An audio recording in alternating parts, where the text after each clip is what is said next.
Assalamualaikum warahmatullahi wabarakatuh. Innal hamdalillah nahmaduhu wa nasta'inuhu wa nastaghfiruh wa na'udzu billahi min shururi anfusina wa min sayyiati a'malina. May yahdihillahu fala mudilla lahu wa may yudlil fala hadiyalah. Asyhadu an la ilaha illallah wa asyhadu anna Muhammadan abduhu wa rasuluhu. Qala Allah ta'ala fil Qur'anil Karim, ya ayyuhalladzina amanu taqullaha haqqa tuqatih wa la tamutunna illa wa antum muslimun. Wa qala ya ayyuhan nasu taqu rabbakum alladzi khalaqakum min nafsin wahidah wa khalaqa minha zawjaha wa bassa minhuma rijalan katsiran wa nisaa'a wattaqullaha alladzi tasaaluna bihi wal arham innallaha kana 'alaikum raqiba. Wa qala ya ayyuhalladzina amanu taqullaha wa qulu qawlan sadida yuslih lakum a'malakum wa yaghfir lakum dhunubakum wa may yuti'illaha wa rasulahu faqad faza fawzan 'azima. Amma ba'du, fa inna asdaqal haditsi kitabullah wa khairul hadyi hadyu Muhammadin sallallahu alaihi wasallam wa syarrul umuri muhdatsatuha fa inna kulla muhdatsatin bid'ah wa kulla bid'atin dhalalah wa kulla dhalalatin finnar. Jamaah yang semoga Allah rahmati dan senantiasa diberikan oleh Allah istiqamah di dalam menapak jalan ketaatan. Alhamdulillah, senantiasa kita bersyukur kepada Allah atas segala kenikmatan yang telah Allah berikan kepada kita selaku hambanya. Tidak ada yang kita butuhkan di dalam kehidupan yang singkat ini, walaupun singkat, tetapi sesungguhnya yang menyempurnakan semua kenikmatan datang dalam kehidupan kita semata-mata Allah yang memberikan dan mencurahkan kenikmatan itu kepada kita. Inilah yang menjadikan kita senantiasa bersyukur ketika kita diberikan kesempatan untuk menambah ketaatan kita di jalan Allah. Karena apapun kenikmatan yang tidak menambah ketaatan kita di jalan Allah, kenikmatan itu akan menjadi musibah dalam kehidupan dunia dan akan menjadi musibah dalam kehidupan kita di akhirat. Salafus salih berkata, kullu nikmatin la tuqarribu minallahi fahiya baliyatun. Sesungguhnya setiap kenikmatan yang tidak menambah ketaatan kita di jalan Allah, maka kenikmatan itu akan berubah menjadi musibah dalam kehidupan dunia dan kehidupan kita di akhirat. Inilah yang menjadikan kita senantiasa berupaya betul bagaimana kita senantiasa menambah ketaatan kita di dalam memaknai setiap kenikmatan yang Allah berikan kepada kita.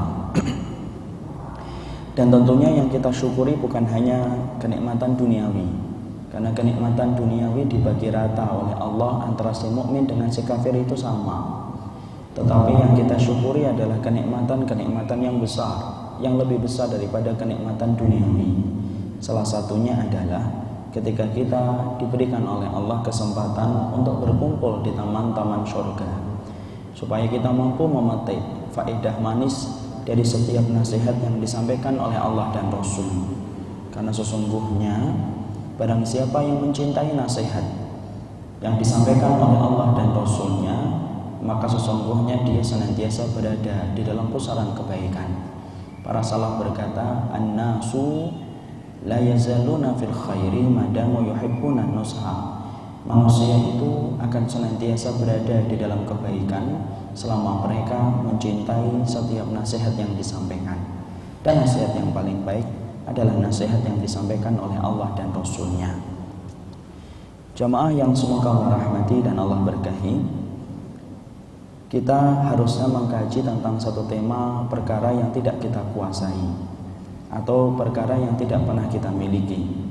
Tetapi karena ada pertimbangan-pertimbangan hal yang syar'i, saya dalam kesempatan kali ini akan mengganti dengan sebuah tema yang lain yang insya Allah sama pentingnya untuk dikaji oleh yang menyampaikan dan dikaji oleh para jamaah yang mendengarkan.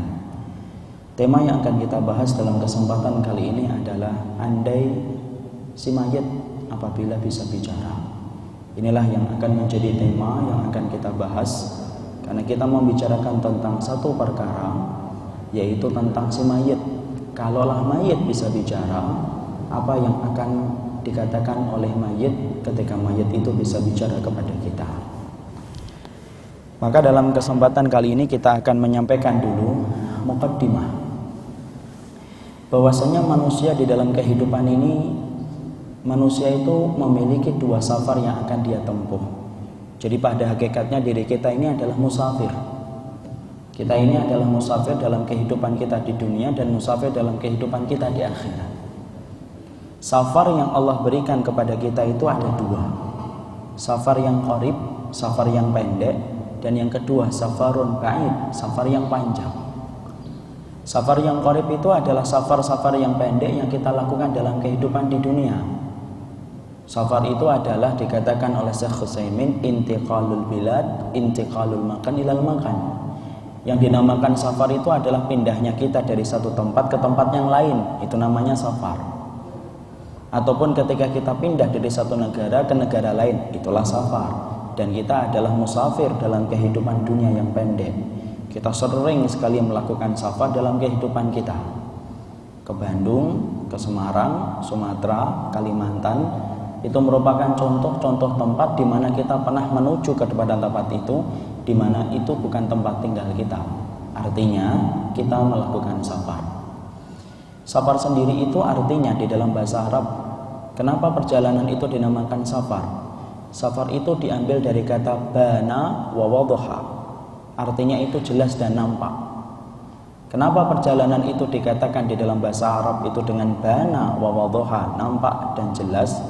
Karena sesungguhnya hakikat manusia itu akan kelihatan aslinya ketika dia dalam keadaan safar.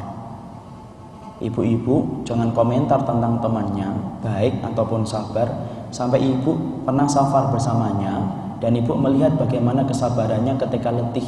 Nah, itu baru orang yang bersabar.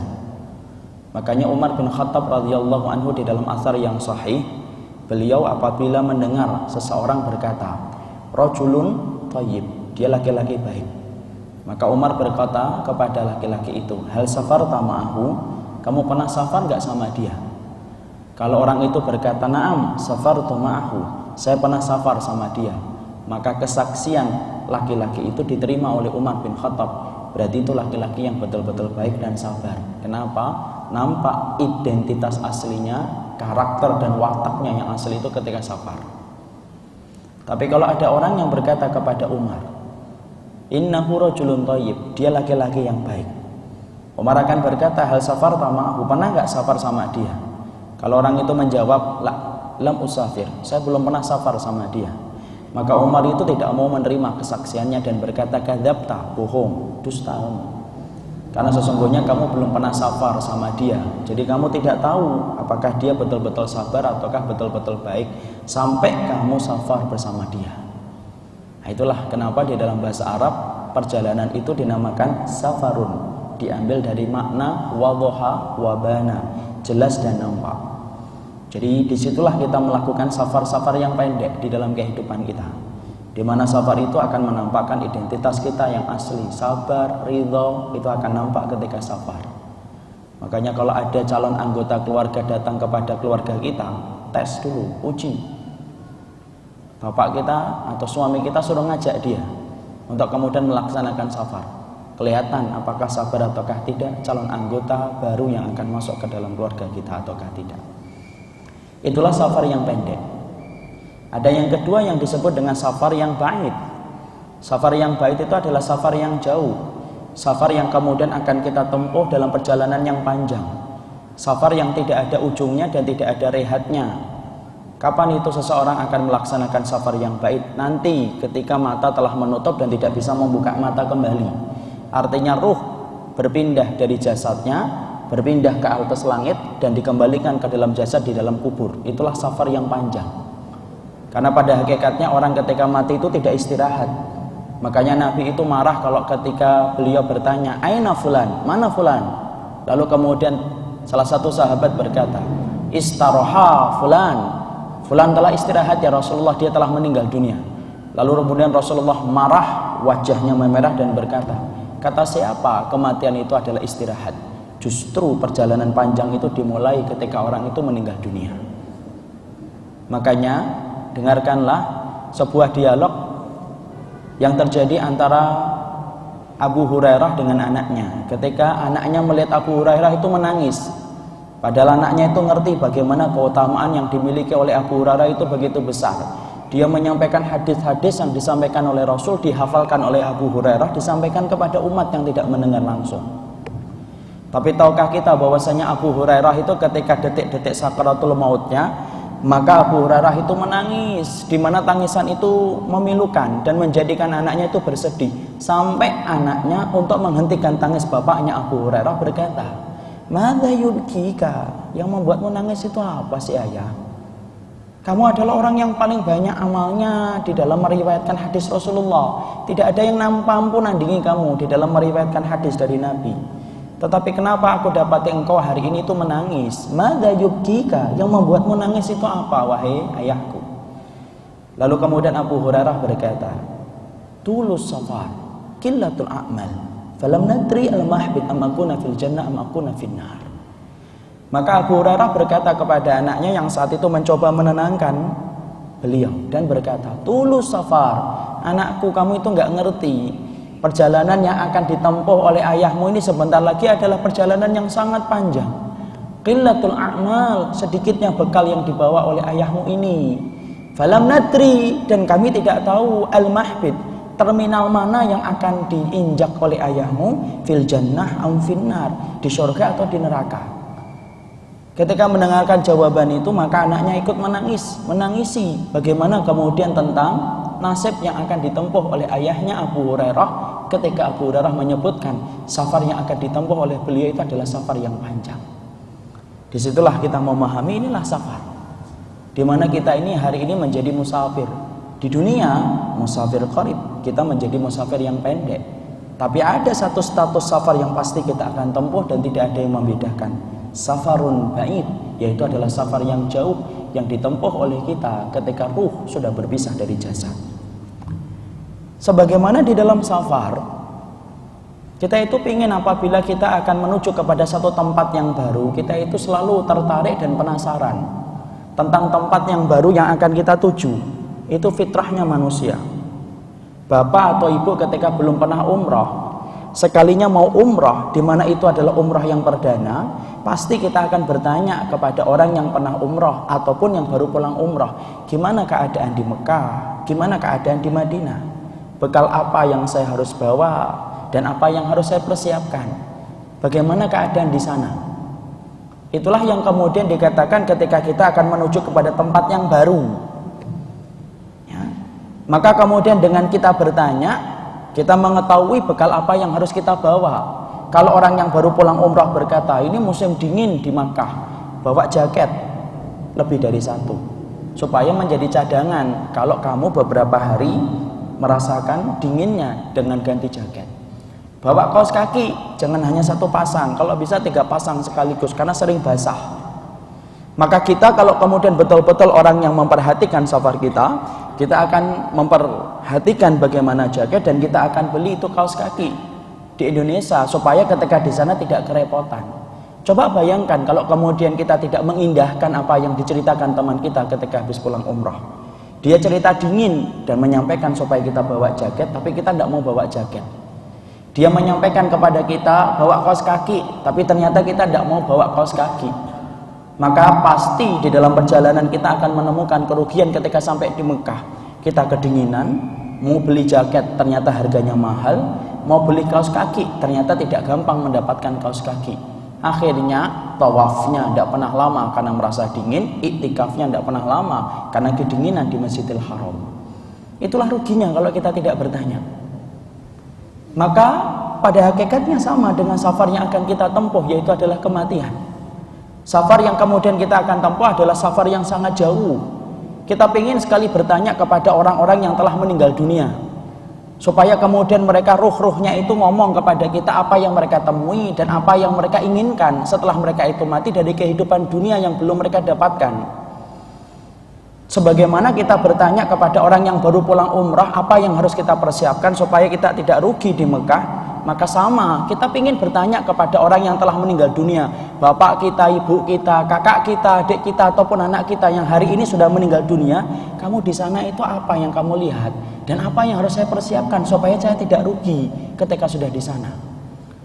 Tapi masalahnya ketika dalam perjalanan safar yang qarib kita bisa tanya, tetapi dalam safar yang panjang, yaitu adalah safar dalam kematian, kita nggak bisa nanya.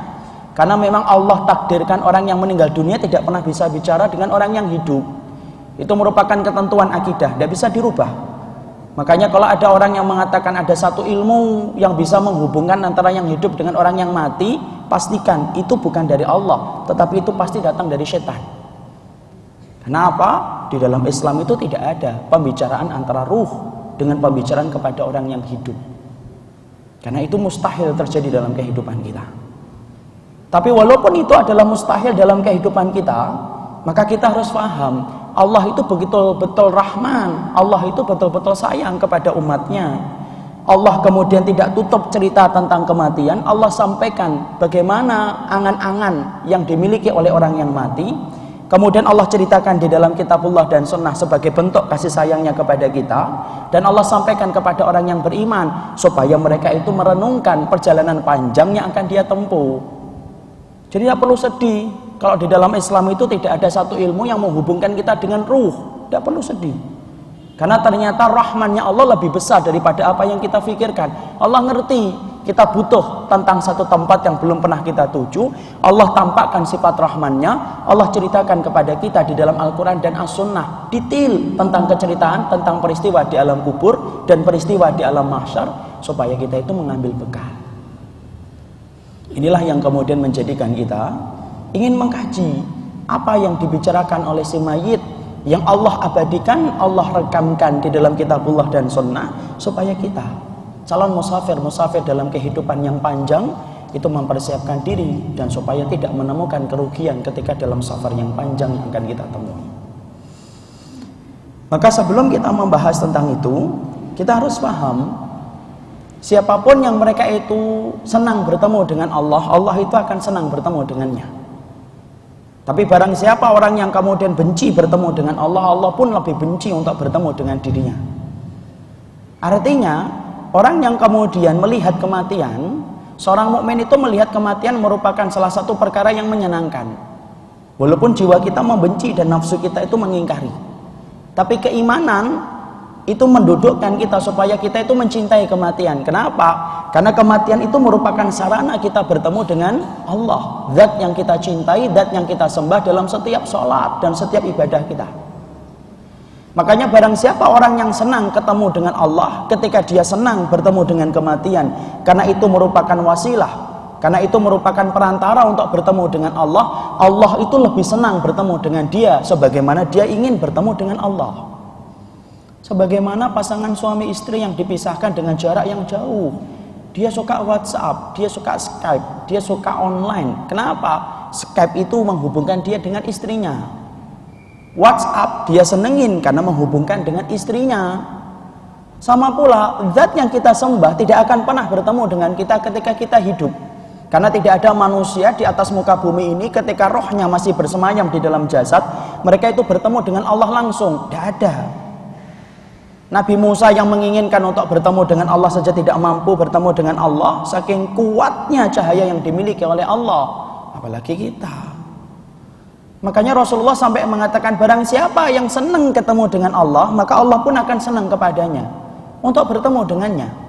Tapi barang siapa orang yang benci bertemu dengan Allah, Allah pun lebih benci untuk bertemu dengannya.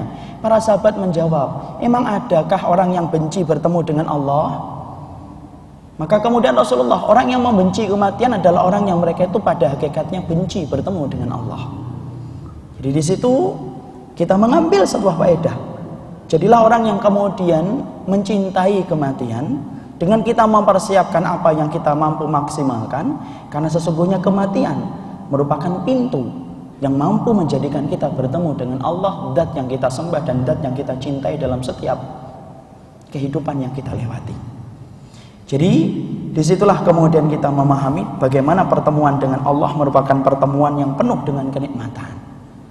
Sekarang sebelum kita membahas secara langsung tentang perkara-perkara yang akan disampaikan oleh si mayit, kita ingin sekali membahas dulu tentang kematian dan hakikat kematian itu kayak apa.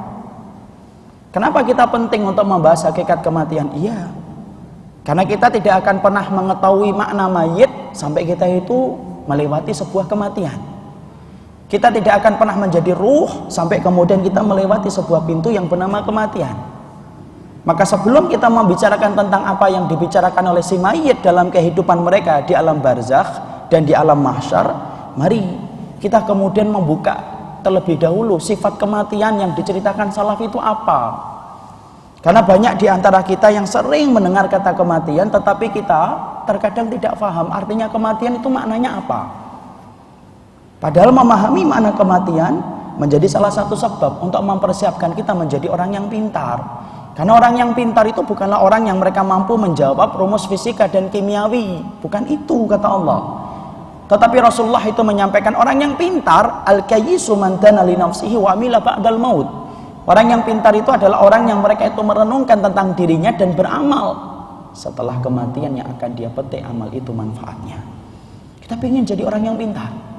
Dan di antara wasilah yang menjadikan kita pintar di hadapan Allah bukanlah ketika kita menguasai S1 ataupun S2, tapi kepintaran kita di hadapan Allah yaitu adalah ketika kita merenungkan tentang kematian, lalu kita mempersiapkan dengan amal yang akan kita petik manfaatnya dalam kehidupan kita setelah kematian.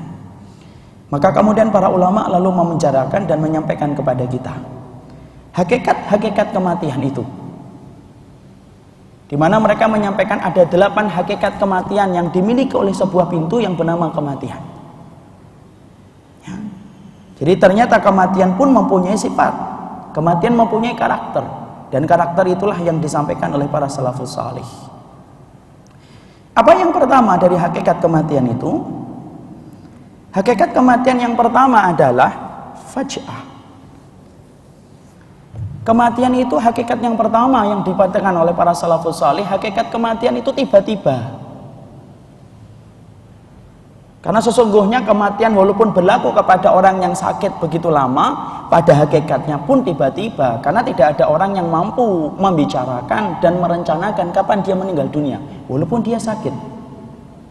Orang yang sakit pun dia tidak pernah tahu kapan dia meninggal, walaupun sakitnya itu berat. Berapa banyak orang yang mereka itu sakit umurnya lebih panjang daripada orang yang sehat, dan berapa banyak orang yang sehat tetapi umurnya itu lebih pendek daripada orang yang sakit. Kenapa semacam itu? Karena sifat kematian itu hakikatnya tiba-tiba. Jadi tidak ada orang yang mengetahui kematian kecuali kematian itu tiba-tiba datang kepada mereka. Sampai Rasulullah SAW ketika beliau meninggal dunia pun, Rasulullah pun tidak tahu kalau hari itu pada hari Senin Rasulullah itu kemudian akan mendapati kematian beliau. Karena Rasulullah itu sakit 3 hari, beberapa hari beliau tidak keluar, lalu kemudian beliau keluar itu pada hari Senin subuh, ketika kondisinya beliau itu merasa membaik. Jadi beberapa hari Rasulullah itu tidak mampu untuk ngimami sholat para sahabat. Yang diwakilkan saat itu adalah kepada Abu Bakar. Sempat anaknya Aisyah radhiyallahu anha sedikit menolak dan mengatakan, innahu rajulun raqiq, yang kau perintahkan jadi imam itu jangan Abu Bakar wahai Rasulullah, karena ayahku itu adalah laki-laki yang sangat lemah kalau sudah membaca Quran, pasti tidak mampu menguasai bacaan karena tangisannya. Tapi Nabi tetap memilih Abu Bakar yang jadi imam. Itulah keutamaan Abu Bakar yang tidak bisa dinafikan dan tidak bisa dibantah oleh orang Syiah sekalipun. Rasulullah menunjuk Abu Bakar menjadi imam penggantinya beliau ketika sakit. Maka beberapa hari Abu Bakar itu kemudian menjadi imam, menggantikan kedudukan Nabi, mengimami para sahabat. Sampai pada hari Senin, tiba-tiba pintu rumahnya Aisyah itu terbuka. Rasulullah keluar. Lalu kemudian para sahabat ketika melihat Nabi keluar pada waktu sholat subuh, saking senangnya para sahabat, kemudian mereka itu hampir membatalkan sholat. Abu Bakar yang saat itu mendapati Rasulullah keluar dari rumahnya Aisyah setelah beberapa hari tidak keluar untuk melaksanakan sholat subuh, Abu Bakar itu mundur, ditahan oleh Nabi supaya Abu Bakar tetap melanjutkan untuk menjadi imam sholat. Saat itu para sahabat itu senang karena merasa bahwasanya Rasulullah itu telah sembuh, membaik. Indikator membaiknya Nabi adalah Nabi keluar untuk melaksanakan sholat subuh. Bahkan Abu Bakar langsung minta izin. Minta izinnya adalah, ya Rasulullah, saya ingin pergi ke pinggir kota Madinah menjenguk istri saya yang keempat. Karena beberapa hari Abu Bakar tidak menjenguk istrinya yang keempat di pinggir kota Madinah, disebabkan tugas yang diberikan Nabi untuk ngimamin sholat. Apakah Nabi saat itu merasa hari itu akan meninggal? Enggak. Abu Bakar itu kalau tahu bahwasanya Rasulullah itu akan meninggal, tidak mungkin beliau itu akan izin untuk meninggalkan Nabi untuk menjenguk istrinya yang keempat. Itulah jawaban kenapa kita sering bertanya, kenapa Abu Bakar kok terakhir mengetahui kematian Nabi, wafatnya Rasulullah? Karena Abu Bakar sedang di pinggir kota Madinah menjenguk istrinya yang keempat. Di situ kita mengetahui kematian itu tiba-tiba. Kalaulah Rasulullah saja tidak mengetahui tentang kematian beliau, maka sesungguhnya kita pun tidak akan pernah mengetahui kematian kita. Sampai orang yang sakit sekalipun ketika berat sakit itu menghimpit dadanya, menyusahkan dia untuk menarik nafasnya, dia pun tidak akan pernah tahu kematian itu kapan. Karena kematian itu pelajaran yang tidak pernah kita siap untuk menerimanya sampai kapanpun. Orang itu sering berkata kalau nikah itu satu hal, walaupun sudah dipersiapkan, kalau sudah hari hanya seakan-akan tidak siap. Kalau kita bisa berkata, oh kematian, kapanpun kita mempersiapkan kematian, pada hakikatnya kematian itu adalah tiba-tiba. Ketika itu datang, tidak ada manusia yang siap untuk menerima kematian, kecuali dia itu akan mendapati itulah tiba-tiba. Jadi Rasulullah itu tidak ngerti bahwasanya kemudian beliau saat itu akan meninggal dunia. Rasulullah keluar sholat subuh, kemudian beliau balik, menjelang duhanya, kemudian beliau merasa lemah. Kelemahan itu bertambah dan bertambah yang menjadikan beliau tertidur di atas pangkuan Aisyah. Nanti kita akan ceritakan bagaimana sakaratul mautnya Rasulullah SAW. Jadi tiba-tiba kita pun juga kemudian tidak boleh mengatakan bahwasanya orang yang matinya tiba-tiba itu lebih baik daripada orang yang matinya itu lama sakitnya. Karena kadang-kadang masyarakat kita atau umat itu sering menilai kematian itu dengan prasangka, bukan dengan ilmu. Berapa banyak dari kita itu kalau melihat ada orang yang matinya gampang tidur, kemudian kita berkata, Masya Allah ya, matinya gampang tidur. Tidak ada mati yang gampang. Semua kematian itu susah dan semua kematian itu sulit. Kalau kita mengatakan, dia batuk 3 kali langsung meninggal, itu kan menurut kita. Padahal Allah jelas mengatakan, wala taqfu ma laysa laka bihi ilm. Jangan ngomong sesuatu kecuali dengan ilmu. Kita tidak boleh juga mengatakan orang-orang yang tertabrak di pinggir jalan, dibunuh, terpleset sampai terseret banjir, ataupun mati di kamar sampai 2 hari, 3 hari baru ketahuan, bukan berarti itu buruk pula. Karena kita tidak pernah mengetahui tentang status kematian seseorang. Karena seringnya, saya sering mendapati masyarakat itu berpikir, Masya Allah matinya kok di jalan tabrakan. Darahnya itu membasahi aspal, otaknya keluar. Seakan-akan orang yang mati di jalan itu lebih buruk daripada orang yang mati di atas kasur dan tempat tidurnya. Masya Allah, tidak boleh kita menghukumi sesuatu yang nggak pernah kita ketahui secara pasti, yaitu ilmu. Kita kan tidak boleh menghukumi. Bisa jadi orang yang mereka itu tertabrak di pinggir jalan, walaupun darahnya membasahi aspal, ditutup dengan daun pisang, 2 jam baru diangkat menuju ke mobil, tetapi bisa jadi dia menjadi orang yang betul-betul baik di hadapan Allah, ketika dia keluarnya itu adalah untuk mencari penghidupan yang halal, menghidupi untuk istri dan anaknya dengan harta yang halal. Ingat, manusia itu dikumpulkan berdasarkan niat. Yuhsyarun nas ala niyatihim. Manusia itu dikumpulkan oleh Allah berdasarkan niat, dan niat itu sesuatu yang nggak pernah kita ngerti. Jangan pernah kita menghakimi seseorang di mana Allah itu menghakimi niatnya dan kita tidak mampu menghakimi niat seseorang. Saya punya adik kelas di pondok. Dulu di pondok itu kita mengadakan ta'limul qura oleh pihak pondok. Ta'limul qura itu ngajar ke kampung-kampung hari Selasa dan hari Jumat. Setiap kita keluar untuk mengadakan ta'limul qura, kita bawa sepeda. Pondok saya itu datarannya tinggi. Kalau keluar dari pondok langsung turunannya itu tajam. Saya berangkat ta'limul qura di masjid yang telah ditunjuk sebagaimana biasanya. Ada adik kelas anak namanya Qasim. Berangkat 5 menit setelah saya berangkat bersama teman-teman. Ketika saya baru sampai di perjalanan, baru sampai di masjid, tiba-tiba orang kampung itu rame betul dan membicarakan ada tabrakan. Mas pondok tabrakan, pecah kepalanya, Pak. Pecah kepalanya, ditabrak oleh truk yang kabur. Kayunya truk aja nempel di kepala beliau. Tapi apakah kita akan katakan beliau itu matinya buruk gara-gara ketika ditabrakan? Enggak. Karena bisa jadi kemudian mulia ketika dia kemudian mengadakan itu adalah untuk berdakwah di jalan Allah. Jadi jangan pernah kita itu kemudian menghakimi tentang kematian, lalu kemudian mengatakan bahwasanya orang-orang yang mereka itu mati di pinggir jalan itu kemudian buruk nasibnya dibandingkan orang yang mereka itu mati di atas kasur. Karena sesungguhnya kita tidak diperintahkan untuk menghakimi status hati seseorang. Belajarlah dari kisahnya Usamah bin Zaid. Usamah bin Zaid itu membunuh orang. Ketika orang itu kemudian berduel dengan Usamah bin Zaid, pedangnya sudah terlempar jauh. Kakinya Usamah bin Zaid sudah di atas lehernya. Pedangnya Usamah bin Zaid itu sudah di tangannya. Lalu kemudian orang itu berkata, asyhadu an la ilaha illallah wa asyhadu anna Muhammadar Rasulullah.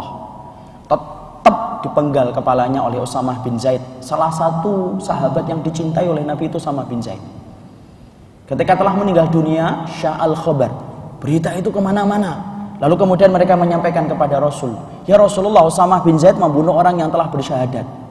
Ketika kemudian ditanyakan kepada Usamah bin Zaid, Usamah bin Zaid, kenapa kamu bunuh dia setelah dia mengucapkan syahadat? Usamah bin Zaid berkata, hillah, dia itu ya Rasulullah mengucapkan syahadat itu tipu muslihat. Tipu muslihat. Dia baru mengucapkan itu setelah pedangnya terlempar kakiku di atas lehernya dan aku tinggal memegang kepalanya. Makanya dia mengucapkan syahadat itu betul-betul bukan datang dari hatinya. Dia ingin selamat tak ya Rasulullah. Tapi Rasulullah marah kepada Usamah bin Zaid dengan berkata, atasyukka sadrahu ya Usamah. Kamu apa belah dadanya ya Usamah sampai kamu ngerti bahwasanya hatinya itu adalah untuk muslihat mengucapkan syahadat. Lalu Usamah dimarahi oleh Rasulullah, diberikan hukuman untuk membayarkan diat pembunuhan tanpa sengaja 100 ekor unta kepada keluarga orang itu. Disitulah kita memahami jangan menghakimi hati orang lain.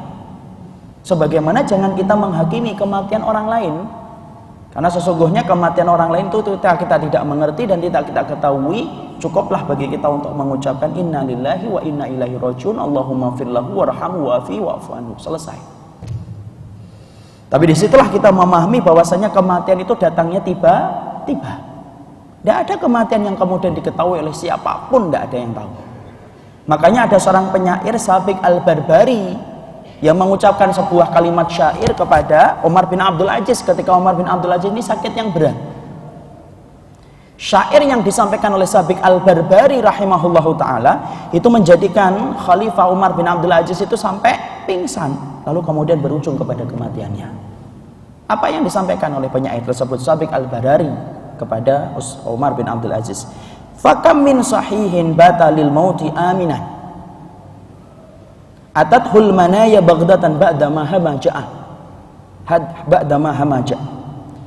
Maka kemudian Sabiq al-Barbari berkata, berapa banyak orang yang mereka itu sehat ketika di malam harinya dia tidur dalam keadaan yang sangat nyaman betul, tidak ada yang dia takutkan dan tidak ada yang dia pikirkan kecuali hari esok dia pasti akan mendapati dan menemui hari esok.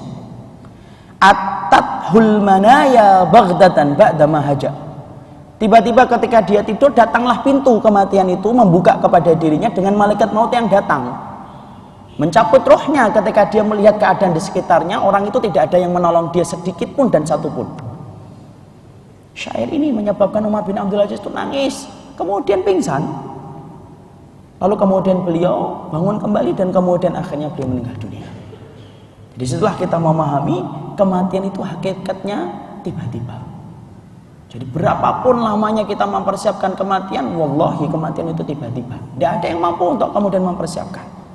Tidak ada yang mampu untuk kemudian mengatur kapan kematian itu datang. Orang itu sering ditanya, kapan mau haji? Dia menyebutkan tahunnya. Kapan umroh? Dia menyebutkan tahunnya. Tapi kalau ditanya, kapan mau mati? Tidak ada yang mampu menyebutkan tahun dan bulannya. Insya Allah, ba'da duhur saya akan mati. Tidak ada. Karena pada dasarnya, baghtatan. Kematian itu sifatnya adalah tiba-tiba. Ya. Orang yang mati tiba-tiba, Ustadz, apakah kemudian lebih baik daripada orang yang matinya dalam keadaan sakit lama? Tidak juga. Orang yang mati tiba-tiba, kata Imam Qurtubi itu, kata beliau, terkadang ada kerugiannya. Apa kematian yang tiba-tiba itu kerugiannya? Dia tidak siap, dia belum mempersiapkan wasiat. Dia terkadang kemudian belum mempersiapkan catatan hutangnya kalau matinya tiba-tiba. Ini sekaligus untuk menjawab bahwasanya orang yang matinya cepat, gampang itu lebih baik daripada orang yang sakit lama. Tidak. Imam Qurtubi berkata, berapa banyak orang yang mati tiba-tiba ketika dia di pagi hari masih dalam keadaan sehat, duhanya dalam keadaan meninggal, dia belum mempersiapkan wasiat. Dia belum mempersiapkan catatan hutangnya. Makanya oleh karena itu, kita ini kan harus mempersiapkan wasiat. Tidak perlu nunggu ketika sakit, kapanpun itu. safar kalau lebih dari 3 hari kita diperintahkan untuk menulis wasiat.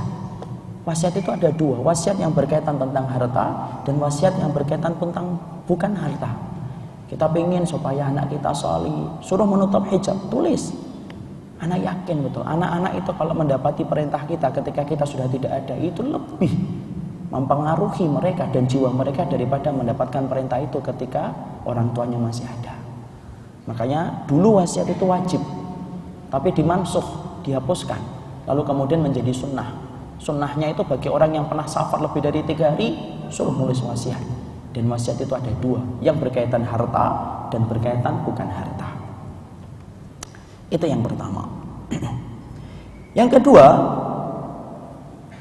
sifat dari kematian itu adalah kematian itu bersifat sesuatu yang tidak bisa dihindari. Jadi tidak ada satu benteng pun yang mampu untuk kemudian menjaga kita dan menahan kita dari kematian. Tidak ada yang mampu. Karena sesungguhnya sifat kematian yang pertama itu adalah tiba-tiba, yang kedua tidak bisa dihindari. Sampai kemudian Rasulullah SAW menyebutkan dalam hadis yang sahih yang diriwayatkan oleh Imam Tirmidzi, "Masalu ibnu Adam ila janbihi tis'un wa tis'una maniyatan. In akhta'athul manaya waqa'a fil haram hatta yamuta." Rasulullah itu mengatakan sesungguhnya anak Adam itu selalu dikelilingi oleh 99 sebab kematian. Jadi pada dasarnya kalau ada manusia yang berjalan, bayangannya itu bayangan kematian. Ada 90 sebab. Ada 99 sebab yang menjadikan orang itu bisa mati. Kalau kita sering berkata kucing itu nyawanya 9, ya itu baru 9.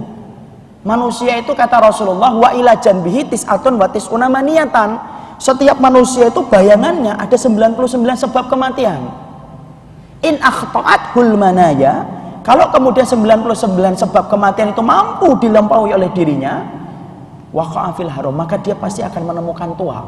Hatta yamuta, kalau sudah menemukan tua dia tidak bisa melawan tua kecuali dia pasti mati. Kita pernah kan melihat orang-orang yang kemudian mereka itu sebenarnya dikelilingi oleh kematian.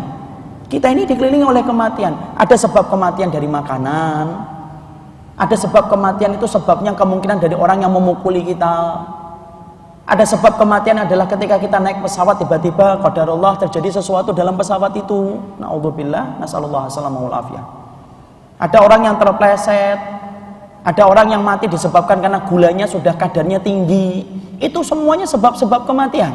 Dan ternyata setiap Bani Adam ketika dia berjalan dalam kehidupan, dia itu akan diikuti oleh 99 sebab kematian.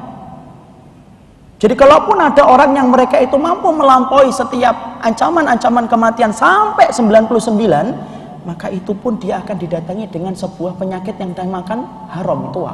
Hatta yamuta, sampai dia mati. Kita pun kadang-kadang gitu, ketika kalau melihat orang yang sepuh, umurnya 80 tahun, dia ketika diancam dengan penyakit, dia mampu melewati. Diancam dengan kolesterol, dia mampu melewati. Diancam dengan jantung, dia mampu melewati. Diancam dengan naik pesawat, dia mampu melewati selamat. Terus sampai 99 sebab itu kata Nabi. Kalau sampai 99 sebab kematian itu mampu dia lampaui dan dia selamat dari 99 sebab itu pun dia tidak akan pernah mampu melawan yang namanya haram. Waqa'a fil haram. Dia akan menemukan tua dan dia pasti mati kalau sudah menemukan tua. Jadi pada dasarnya diri kita itu kalau mati itu melewati sebab kematiannya beda-beda. Ada yang sebab yang pertama langsung mati. Anak-anak kecil baru mendapatkan asap, qadarullah, dengan itu Allah menakdirkan meninggal. Ada orang yang lebih tua, jantung, umurnya 20 tahun mati. Itu mungkin sebab ketiga atau sebab kelimanya. Ada orang yang terkadang melewati jantung, dia dapat serangan jantung, selamat.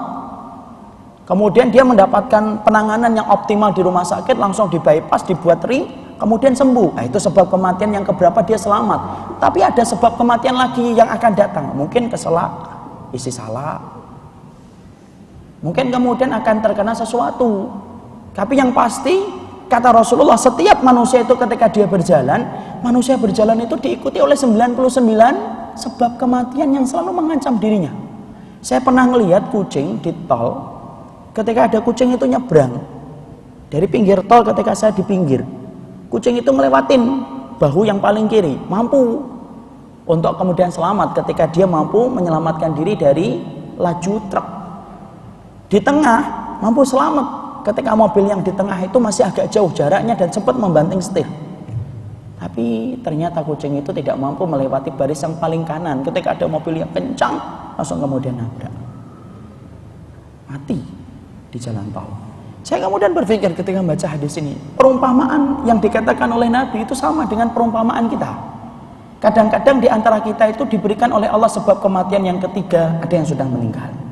Ada yang diberikan sebab kematian yang ke-10, yang ke-11 baru meninggal. Ada yang diberikan sebab kematian yang ke-20, yang ke-21 yang meninggal. Sebabnya banyak. Makanya kan kita pernah lihat ada orang yang selamat dari pesawat Sukhoi, misalkan kecelakaan dulu, ada satu pesawat itu kecelakaan.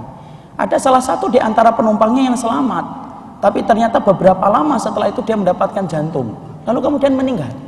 Itu pernah dilansir dalam sebuah berita. Ada salah satu penumpang yang dulunya selamat, tidak jadi naik ke pesawat karena saat itu dia terlambat.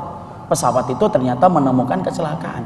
Tapi selang 2 pekan atau 3 pekan, akhirnya pun meninggal dunia ketika ternyata penumpang itu mendapatkan serangan jantung. Jadi namanya kematian itu pada dasarnya mengikuti kita terus. Dan kemudian ternyata Allah itu menciptakan 99 sebab kematian.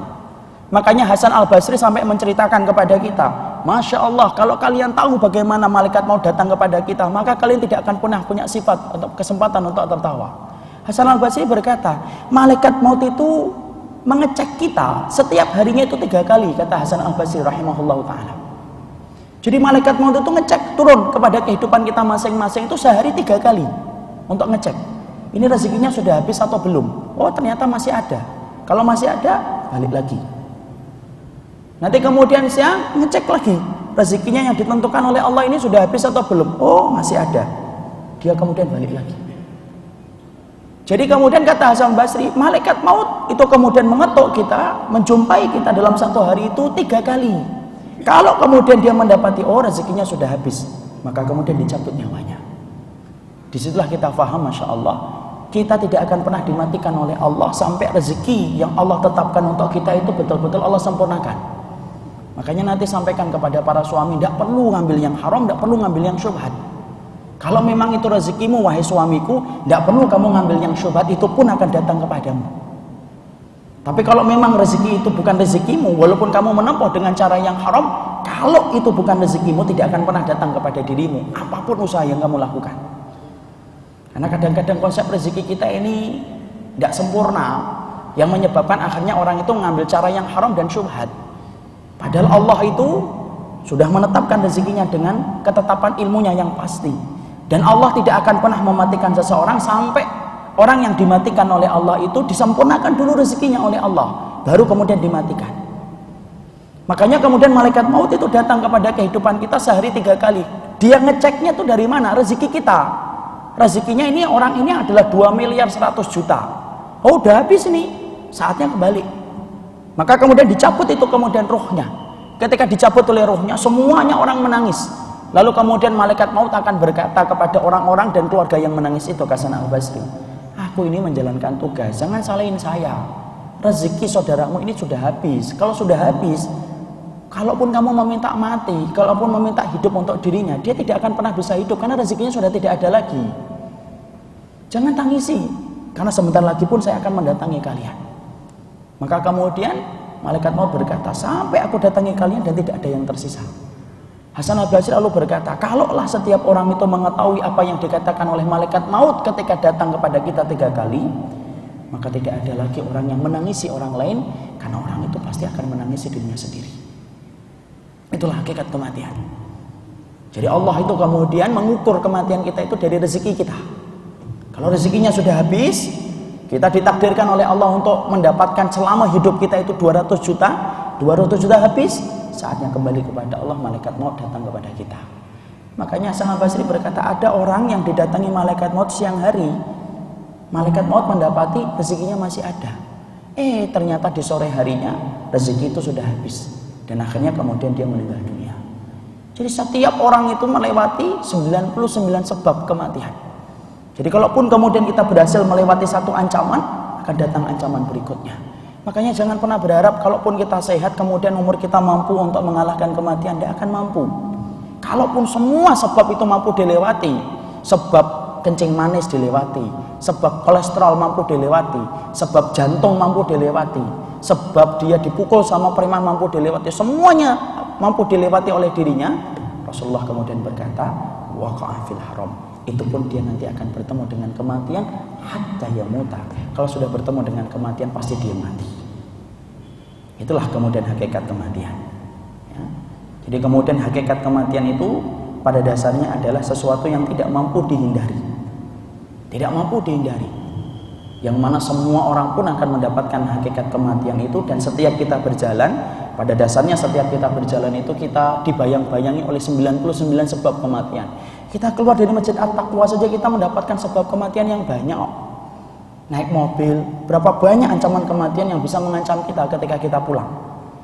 Kita makan, berapa banyak makanan-makanan yang siap mengancam kita. Berapa banyak makanan itu yang tercampur dalam borak formalin yang bisa mengancam kita. Kalaupun Allah menakdirkan selamat dari makanan ataupun kecelakaan di jalan, Allah akan memberikan ancaman yang berikutnya. Yang ketiga, hakikat kematian itu adalah sakarat. Hakikat kematian yang ketiga itu, setiap kematian itu punya sakarat. Ya. Jadi tidak ada manusia yang mereka mati kecuali dalam kematian mereka itu memiliki sakaratul maut. Karena setiap pintu yang bernama kematian, ada pintu yang melapisi kematian. Pintu itulah yang disebut dengan pintu sakaratul maut. Semua orang itu akan mendapatkan sakaratul maut. Perhatikan yang dikatakan oleh Rasulullah ketika Rasulullah itu di atas pangkuan Aisyah dalam detik-detik wafatnya Rasulullah, sampai Rasulullah itu berkata, Allahumma inna lil mauti la sakaratun. Ya Allah, ternyata setiap kematian itu punya satu pintu yang bernama sakarat. Saya tidak pernah ngerti itu hadis yang mengatakan bahwasanya Rasulullah menyebutkan umati. Saya tidak ngerti itu hadis dari mana. Tapi yang dijelaskan oleh Rasulullah dalam Hasabus Sunan yang diriwayatkan dengan riwayat yang sahih, Nabi itu tidak mengatakan umati, tetapi Nabi itu mengatakan Allahumma innalil mauti lasakaratun. Ya Allah, ternyata setiap kematian itu punya pintu. Pintu itulah yang bernama sakarat. Dan Rasulullah itu mendapati sakaratul maut. Tahukah kita sakaratul maut yang diberikan kepada Nabi itu 2 kali sakaratul mautnya orang biasa. Jadi kita bisa merasakan Masya Allah beratnya Nabi. Sampai Nabi ketika di pangkuan Aisyah, yang diminta oleh Nabi adalah semangkuk air. Beliau masukkan tangannya ke dalam mangkuk air tersebut, dan kemudian beliau itu usap wajahnya. Saking beratnya beliau itu merasakan sakarat. Ternyata para ulama menjelaskan sakaratul maut yang berlaku kepada Nabi itu 2 kali sakaratul mautnya orang biasa. Itu sakaratul mautnya Nabi. Maka sebagaimana Nabi itu juga mendapati bahwasanya sakitnya Nabi itu 2 kali sakitnya orang biasa. Makanya Nabi itu tangannya itu yang panas, pernah beliau tersentuh oleh seorang sahabat. Sahabat itu berkata, ya Rasulullah, tinggi betul demammu dan panasmu ya Rasulullah. Lalu kemudian Nabi menjawab, wa inni la'uka'u kama yu'aku bihi rajulaini minkum. Saya ini kalau panas, saya ini kalau sakit, sakitnya saya itu 2 kali sakitnya orang biasa. Dan ternyata sakaratul maut yang berlaku kepada Nabi pun 2 kali sakaratul maut orang biasa. Makanya sampai Nabi itu meminta semangkuk air. Beliau mencelup tangannya ke tempat air itu, kemudian beliau mengusap wajahnya.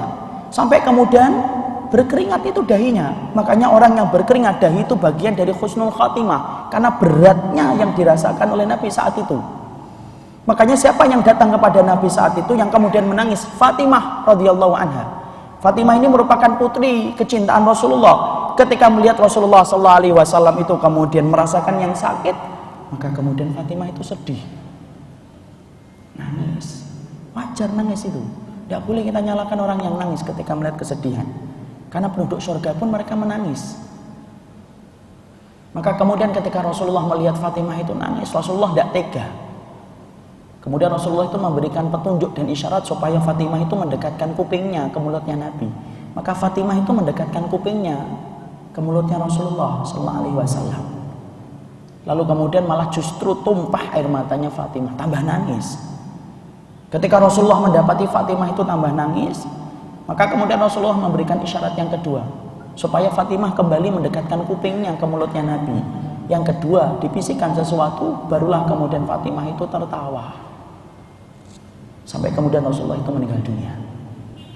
Maka kemudian Aisyah radhiyallahu anha ketika sepeninggal Rasulullah lalu langsung bertanya kepada Fatimah, Fatimah, apa yang dibisikkan oleh Nabi yang pertama yang menjadikan kamu itu tumpah air matanya, dan apa yang dibisikkan yang kedua yang menjadikan kamu itu kemudian tertawa setelah kamu nangis? Lalu kemudian Fatimah menjawab, yang dibisikkan yang pertama itu adalah Rasulullah berkata, ayahku berkata, jangan sedih wahai Fatimah, la karba ala abika ba'da hadzal yaum. Jangan sedih wahai Fatimah, sesungguhnya kesulitan yang dirasakan ayahmu selama hidup sudah selesai. Besok tidak ada lagi kepedihan dan tidak ada rasa letih. Habis-habisan itu hari ini. Fatimah kemudian nangis. Kenapa? Karena dia tahu berarti tugasnya Nabi sudah selesai. Karena tugasnya Nabi itu berisi dengan penderitaan dan berisi dengan banyak keletihan. Selesai. Besok tidak ada lagi Rasulullah di dunia. Yang dibisikkan yang kedua itu apa?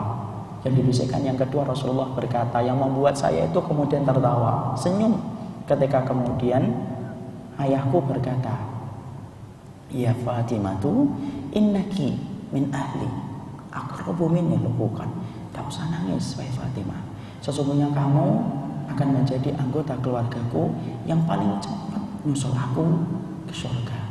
Dan Fatimah beberapa bulan setelah Rasulullah meninggal, Fatimah itu keluarganya Nabi yang paling cepat nyusul Rasulullah di antara anak-anaknya Rasulullah. Kalau istrinya Nabi yang paling cepat nyusul Rasulullah itu siapa? Zainab. Rasulullah berkata, di antara istriku yang nanti paling cepat nyusul aku adalah orang yang paling panjang tangannya. Dulu para istrinya Rasulullah itu kemudian langsung ukur panjang tangan mereka. Ternyata yang meninggal itu adalah Zainab. Karena ternyata Zainab ini adalah orang ataupun istrinya Nabi yang paling taat dalam ibadah. Dia paling dicintai Nabi setelah Aisyah. Makanya Aisyah itu mengatakan tidak ada yang mampu mendekati maqamku di hatinya Nabi kecuali Zainab. Bagaimana solihnya beliau, ibadahnya beliau, dan bagaimana sedekahnya beliau. Arti panjang tangan yang dikatakan Nabi adalah orang yang paling banyak sedekahnya. Itulah Rasulullah. Jadi Rasulullah itu kemudian merasakan kematian, merasakan sakratul maut. Betapa beratnya Rasulullah merasakan sakratul maut sampai di atas pangkuan Aisyah radhiyallahu anha meminta semangkuk air. Maka kemudian Aisyah sampai berkata di dalam satu riwayat yang disampaikan dalam riwayat Muslim, setelah aku melihat kematian Nabi di dalam sakaratnya, semenjak saat itu aku tidak pernah punya keinginan untuk iri kepada orang yang mati seakan-akan dia tenang. Dulu Aisyah sebelum melihat kematian Rasulullah, Aisyah itu selalu iri kalau melihat ada orang yang mati kok kelihatannya tenang banget, diem aja. Aisyah itu iri betul. Wa inilah aghbat. Aku ini betul-betul iri kalau kemudian melihat orang yang semacam itu. Kalau ada orang yang mati dalam keadaan seakan-akan dia itu kok tenang banget matinya. Tapi setelah aku melihat bagaimana Rasulullah orang yang paling dicintai oleh Allah di atas muka bumi ini, tidak ada yang mampu untuk menawar bagaimana kecintaan Allah kepada Nabi. Dan Nabi pun merasakan sakaratul maut. Semenjak aku melihat kematian Nabi, aku tidak pernah iri kepada orang yang meninggal tampaknya dalam keadaan tenang. Karena aku tahu pasti dia merasakan sakaratul maut, tetapi hanya kelihatan tenang di dalam pandangan mata saja. Orang yang sakaratul maut itu berat, Masya Allah. Kita bisa bayangkan ruh yang ada di dalam tubuh kita ini kemudian dicabut oleh Allah. Wong kita punya rambut di jempol kaki, kalau kemudian dicabut aja kita panas kok 2 hari. Kita melihat bagaimana kita itu merinding kalau kemudian mendengarkan cerita orang yang di penjara, kukunya dicabut. Kuku dicabut aja kita sepakat bahwasanya itu adalah sebuah rasa sakit yang luar biasa. Kalau rambut di jempol kakimu dan kukumu ketika dicabut, kamu itu merasa kesakitan yang luar biasa, apalagi sakaratul maut. Sakaratul maut. Roh bersama kita puluhan tahun kemudian dicabut oleh Allah. Tapi kenapa ya orang kok sakaratul maut kok diam ya Ustaz? Dia nggak diam. Dia merasakan sakit, saking beratnya rasa sakit itu menimpa kepada dirinya sampai tidak bisa ngomong apa-apa. Bapak itu kalau ditendang 1 orang, bapak akan berkata aduh. Tapi kalau bapak ditendang sama 5 orang, aduhnya itu sudah semakin lemah. Kalau kemudian bapak ditendang sama 100 orang bareng-bareng, mungkin tidak bisa lagi ngomong aduh, saking sakitnya kita rasakan ketika ditendang bareng-bareng 100 orang. Itu sakaratul maut. Semuanya merasakan sakaratul maut. Sampai Nabi pun merasakan sakaratul maut. Sampai Allah berkata, wajaat sakaratul maut dzalika ma kuntum minhu tahid. Datanglah sakaratul maut yang selama ini kamu kemudian selalu berlari darinya. Tidak akan mampu kita berlari dari sakaratul maut. Makanya Nabi sampai kemudian mengajarkan kepada kita satu doa, Allahumma a'inni Allahumma hawin alaina sakaratul maut. Ya Allah, ringankanlah aku sakaratul maut. Padahal Nabi adalah orang yang paling dicintai oleh Allah, tapi ternyata Nabi pun merasakan sakaratul maut. Karena itulah hakikat kematian. Yang bisa merubah manusia menjadi roh akan melewati tentang sebuah perkara yang bernama sakaratul maut. Nabi dijadikan kayak gitu. Yang pertama, kenapa sih Nabi itu 2 kali sakaratul mautnya daripada kita? 1, supaya umat ini berpikir tentang hakikat sakaratul maut. Imam Qurtubi berkata, kalaulah nabimu saja merasakan sakaratul maut, apalagi kamu cuma umatnya Nabi. Faedah yang kedua, kenapa Nabi itu merasakan sakaratul maut yang berat sampai ditimpakan kepada beliau itu 2 kali sakaratul mautnya orang biasa, itu 2 kali sakaratul mautnya orang biasa itu terjadi kepada Nabi? Maka Imam Qurtubi berkata, karena sesungguhnya Allah itu memberikan puncak kesabaran kepada Nabi di dunia supaya puncak kenikmatan Nabi di akhirat. Makanya Nabi itu menjadi pemimpin penduduk surga. Jadi kalau kita itu beriman, Bapak dan Ibu, jangan mengharapkan kita itu nikmat. Tidak ada imannya nikmat. Iman itu pasti diuji.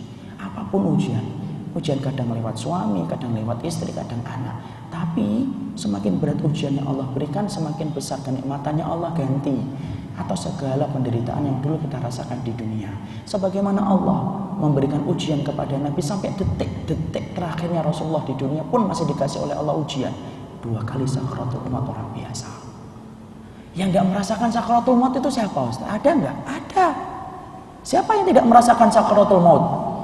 Yang tidak mendapatkan sakaratul maut dikatakan oleh para ulama satu tok yang tidak merasakan, yaitu adalah orang-orang yang mati syahid di jalan Allah. Orang yang mati syahid itu tidak merasakan sakaratul maut.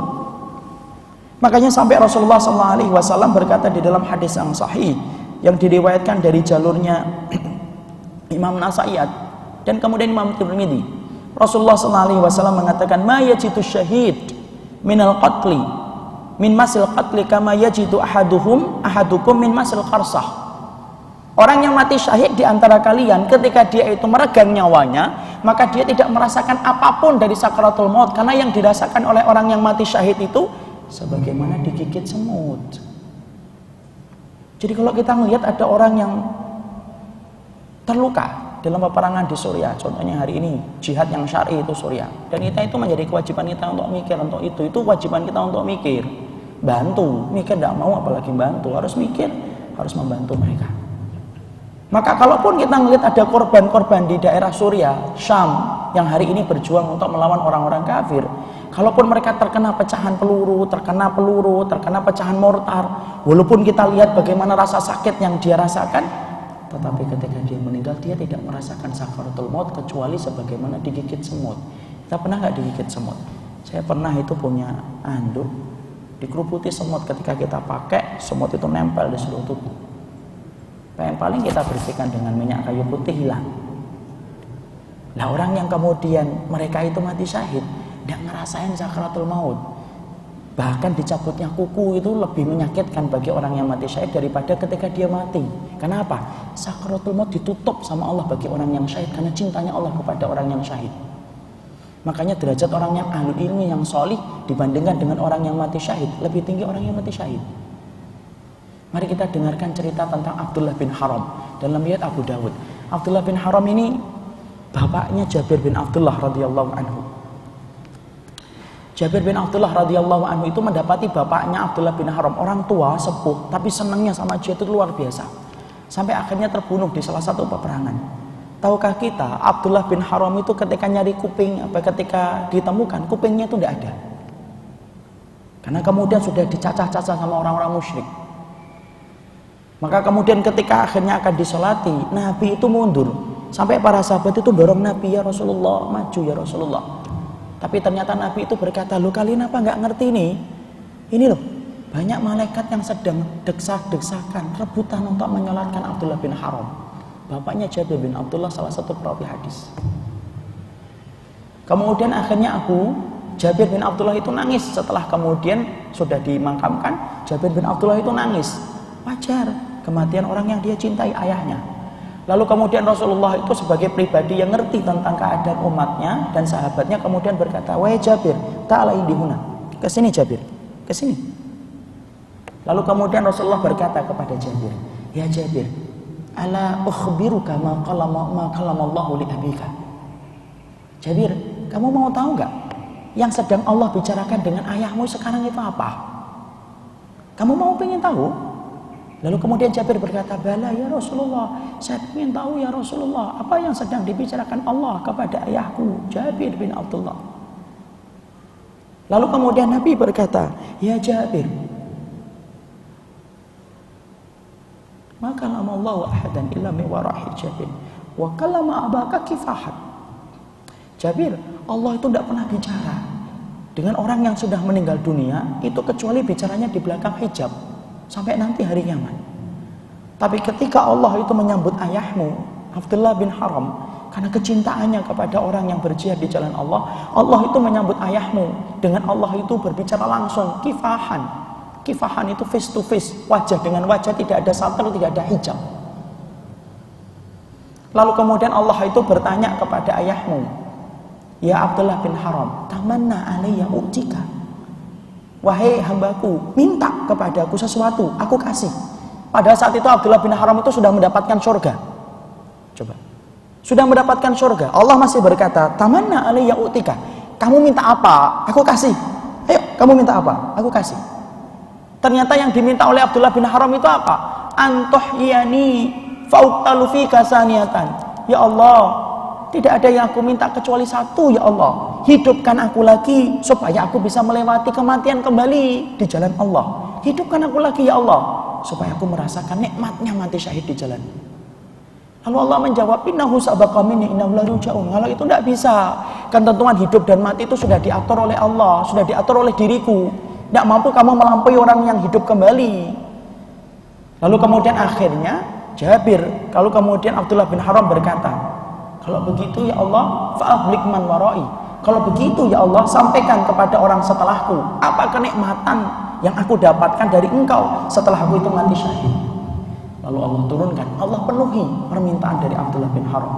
Allah turunkan surat Ali Imran 169. Wala tahsabanna alladziina qutilu fi sabilillahi amwat bal ahya'un 'inda rabbihim yurzaqun. Jangan kamu mengira orang yang mati di jalan Allah itu mati, tetapi pada hakikatnya mereka itu hidup di sisi Allah, dikasihkan rezeki oleh Allah. Itu orang yang mati syahid, tidak merasakan sakaratul maut. Sampai kemudian Abdullah bin Haram saja ketika sudah mendapatkan surga, itu pengen balik ke dunia supaya bisa melewati lagi kematian. Karena apa? Tidak ngelewatin sakaratul maut. Sebagaimana kematian mereka itu kamasil kursah, sebagaimana digigit semut. Sebagaimana digigit semut. Ya. Makanya sampai Rasulullah SAW katakan, tidak ada penduduk surga yang pengen balik ke dunia. Tidak ada. Kecuali satu penduduk surga yang pengen balik ke dunia. Siapa itu penduduk surga yang pengen balik ke dunia? Orang yang kemudian mati syahid. Padahal di dunianya itu miskin dan kere. Mereka itu di dunia itu fakir, miskin. Tapi walaupun mereka sudah mendapatkan surga yang penuh dengan kenikmatan yang tertinggi dari Allah, mereka ingin balik ke dunia supaya mereka mendapatkan mati syahid kembali. Jadi semua sakaratul maut itu pasti dirasakan. Satu yang nggak merasakan itu. Makanya apabila ada di antara orang-orang yang kita cintai, kemudian dia mati, memperjuangkan agama Allah di tempat yang syar'i, dengan peperangan yang syar'i, tidak yang syubhat, maka yang paling beruntung itu ibunya. Kenapa? Mendapatkan syafaat dari anaknya yang meninggal dunia. Maka yang paling beruntung itu adalah bapaknya. Makanya Ummu Khonsa itu sampai pingin 4 anaknya itu mati syahid. Kasih semua itu 4 anaknya itu kepada jalan Allah sampai meninggal semua. Ummu Khonsa ketika Rasulullah SAW itu berjihad, Rasulullah itu kemudian memanggil-manggil para sahabat untuk berjuang. Ummu Khonsa mempersiapkan 4 anaknya, kemudian dia bilang kepada 4 anaknya, pergi sana, ikut kepada Nabi berjihad di jalan Allah. Dan ibu pingin kalian tidak ada yang pulang. Semuanya ibu pingin kalian itu mati dan gugur di jalan Allah. Allah kabulkan permintaan Ummu Khonsa radhiyallahu anha. Ummu Khonsa mendapati 4 anaknya itu meninggal di jalan Allah. Beruntung betul orang tua. Ya. Jadi disitulah kita mengetahui sesungguhnya kematian itu mendapati sakaratul maut. Dan sakaratul maut itu berlaku kepada setiap orang. Satu yang tidak kemudian diberikan sakaratul maut, orang-orang yang mereka itu mati syahid. Walaupun tampaknya dalam pandangan kita mereka sakit, mereka terkena dengan peluru, mereka terkena dengan apapun pedang, maka pada hakikatnya mereka itu adalah orang yang mendapatkan cubitan semut sebentar, tetapi mereka merasa nikmat. Cuma yang harus kita yakini, tidak boleh bagi kita untuk menyebut orang yang mati itu dengan gelar asyahid. Kenapa tidak boleh? Karena belum tentu dia syahid. Bisa jadi hatinya itu punya tersimpan dengan niatan yang bukan karena Allah. Yang kita lakukan adalah kalau kita mendengar ada orang yang mati dalam peperangan yang syar'i, yang kita ucapkan adalah asyahid insyaallah. Tidak boleh kita langsung menyebutnya asyahid. Kenapa? Karena kita tidak mengetahui bagaimana keadaan hatinya. Kemudian yang berikutnya, dari kemudian hakikat kematian, ya, maka kemudian al-mautu kafarah. Yang keempat, para ulama kemudian menerangkan apa itu hakikat kematian. Para ulama kemudian mengatakan hakikat kematian itu kafarah bagi orang-orang yang beriman. Jadi pada dasarnya orang yang merasakan sakit ketika dia itu meninggal dunia itu kafarah bagi dirinya untuk kemudian menggugurkan dosa-dosanya. Karena setiap rasa sakit yang diderita oleh orang yang beriman, maka itu menjadi kafarah ketika dia ikhlas. Makanya Rasulullah SAW sampai bersabda, "Ma yusibal muslima min wasabin wala hammin wala adza wala syaukatu yushaquha fil ardi illa kaffarallahu bi khatayahu." Sampai Nabi kemudian berkata, tidaklah seorang muslim ketika dia mendapatkan kesedihan, keperihan, gundah gulana di dalam hatinya, sampai kakinya yang tertancap dengan duri, kalau dia bersabar, kecuali Allah itu akan menggugurkan segala dosa-dosanya. Mati adalah kafarah kalau dia merasakan sakit. Makanya bagi kita, kalau mendapati orang yang sakit, yang semakin berat, maka kita yang paling penting itu adalah memberikan nasihat supaya dia sabar dan ikhlas. Itu yang paling penting. Kalaupun kemudian semakin berat, maka yang kita lakukan adalah mentalkin la ilaha illallah. Dan cara kita mentalkin, jangan buru-buru, yang lembut. Di atas kepalanya, dibisikkan dengan di telinga kanannya, la ilaha illallah. Pelan, tenangkan keadaan. Setelah tenang, la ilaha illallah. Tidak usah diganti dengan yang lain. Tidak usah dibacakan Yasin, tidak usah dibacakan Al-Waqiah. Tidak ada perintah itu. Nabi mengatakan dalam perintah yang sangat jelas dalam riwayat Muslim, lakinu ala mautakum la ilaha illallah. Talqin orang yang meninggal, yang akan meninggal di antara kalian dengan ucapan la ilaha illallah. Satu yang jangan lupa, supaya dia ikhlas. Karena kalau tidak ikhlas, maka kematian dan rasa sakit yang mengiringi kematian tidak menjadi kafarah untuknya. Berapa banyak orang yang mereka itu sakit teriak-teriak, mereka menggugat rasa sakit itu dari Allah. Apa kurangnya saya ya Allah, kok masih diberikan sakit yang semacam ini ya Allah. Terucap itu menjadikan penggugur dosanya itu menjadi hilang. Padahal hakikatnya penyakit itu merupakan penggugur dosa. Makanya orang yang datang kepada orang yang sakit, sunnah itu harus diperhatikan. Dan di antara sunnah itu apa? Memberikan nasihat untuk menguatkan hati. Nabi kalau mengunjungi orang yang sakit, maka Nabi itu mengatakan, la ba'sa, tidak apa-apa, tohur, dengan sakit yang kamu derita akan menggugurkan dosa-dosamu. Makanya kalau kita menjenguk orang yang sakit, berwudu disunahkan. Kemudian kita duduk di sebelah kanan orang yang sakit. Kemudian disunahkan bagi kita memegang kening orang yang sakit, mengusap wajahnya, mengelus-ngelus dadanya. Dan yang paling penting, menyuruh dia untuk bersabar. Karena sakit seberat apapun, kalau hilang sabarnya, sakit itu justru akan menjerumuskan dia ke dalam neraka. Itulah beratnya ketika sakit. Fungsi orang terdekat ketika mendampingi orang yang sakit itu mengingatkan terus untuk senantiasa dia ikhlas. Karena sesungguhnya harus disampaikan kafarah ini kafarah insyaallah sebentar.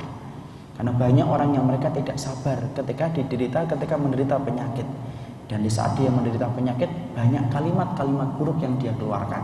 Kalau sudah keluar dan dia tidak bertobat dari kalimat itu, maka kalimat itu akan menjadikan dia gagal mendapatkan kafarah atas segala dosa dari penyakit yang dia rasakan. Makanya kita harus penting untuk kemudian mengetahui bagaimana adab kita kalau menjenguk orang yang sakit. Terus tidak pernah bosan untuk menyampaikan supaya dia sabar. Sekalinya sabar hilang, berkonsekuensi besar akan hilangnya keutamaan yang dia rasakan. Kemudian yang berikutnya, yang kelima, apa itu hakikat kematian? Hakikat kematian para ulama lalu mengatakan tidak bisa disegerakan, tidak bisa untuk ditakhirkan. Jadi yang namanya kematian tidak bisa diundur, tapi tidak bisa untuk dimajukan. Jadi kalau ada orang mendapati kecelakaan disebabkan oleh dirinya, jangan menganggap diri kita itu perannya menjadikan dia terbunuh itu besar. Artinya gini, kadang-kadang ada orang yang melewati sebuah kejadian bersama temannya. Ketika dia sedang bersama temannya itu meninggal dunia.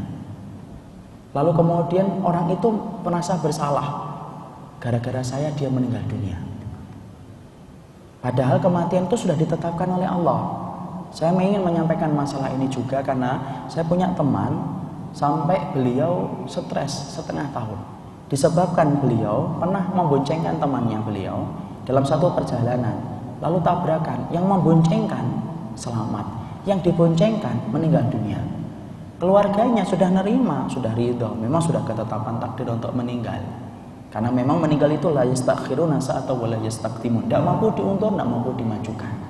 Teman saya, dia merasa bersalah dan sering berkata, coba kalau saya tidak memboncengkan, coba kalau saat itu saya tidak di depan, coba kalau saya tidak melewati jalan itu, coba kalau saya kemudian pergi lewat arah yang lain. Semuanya terus dibicarakan sampai akhirnya stres, renung, dan akhirnya kemudian memenjarakan dirinya di dalam kamar sampai berbulan-bulan.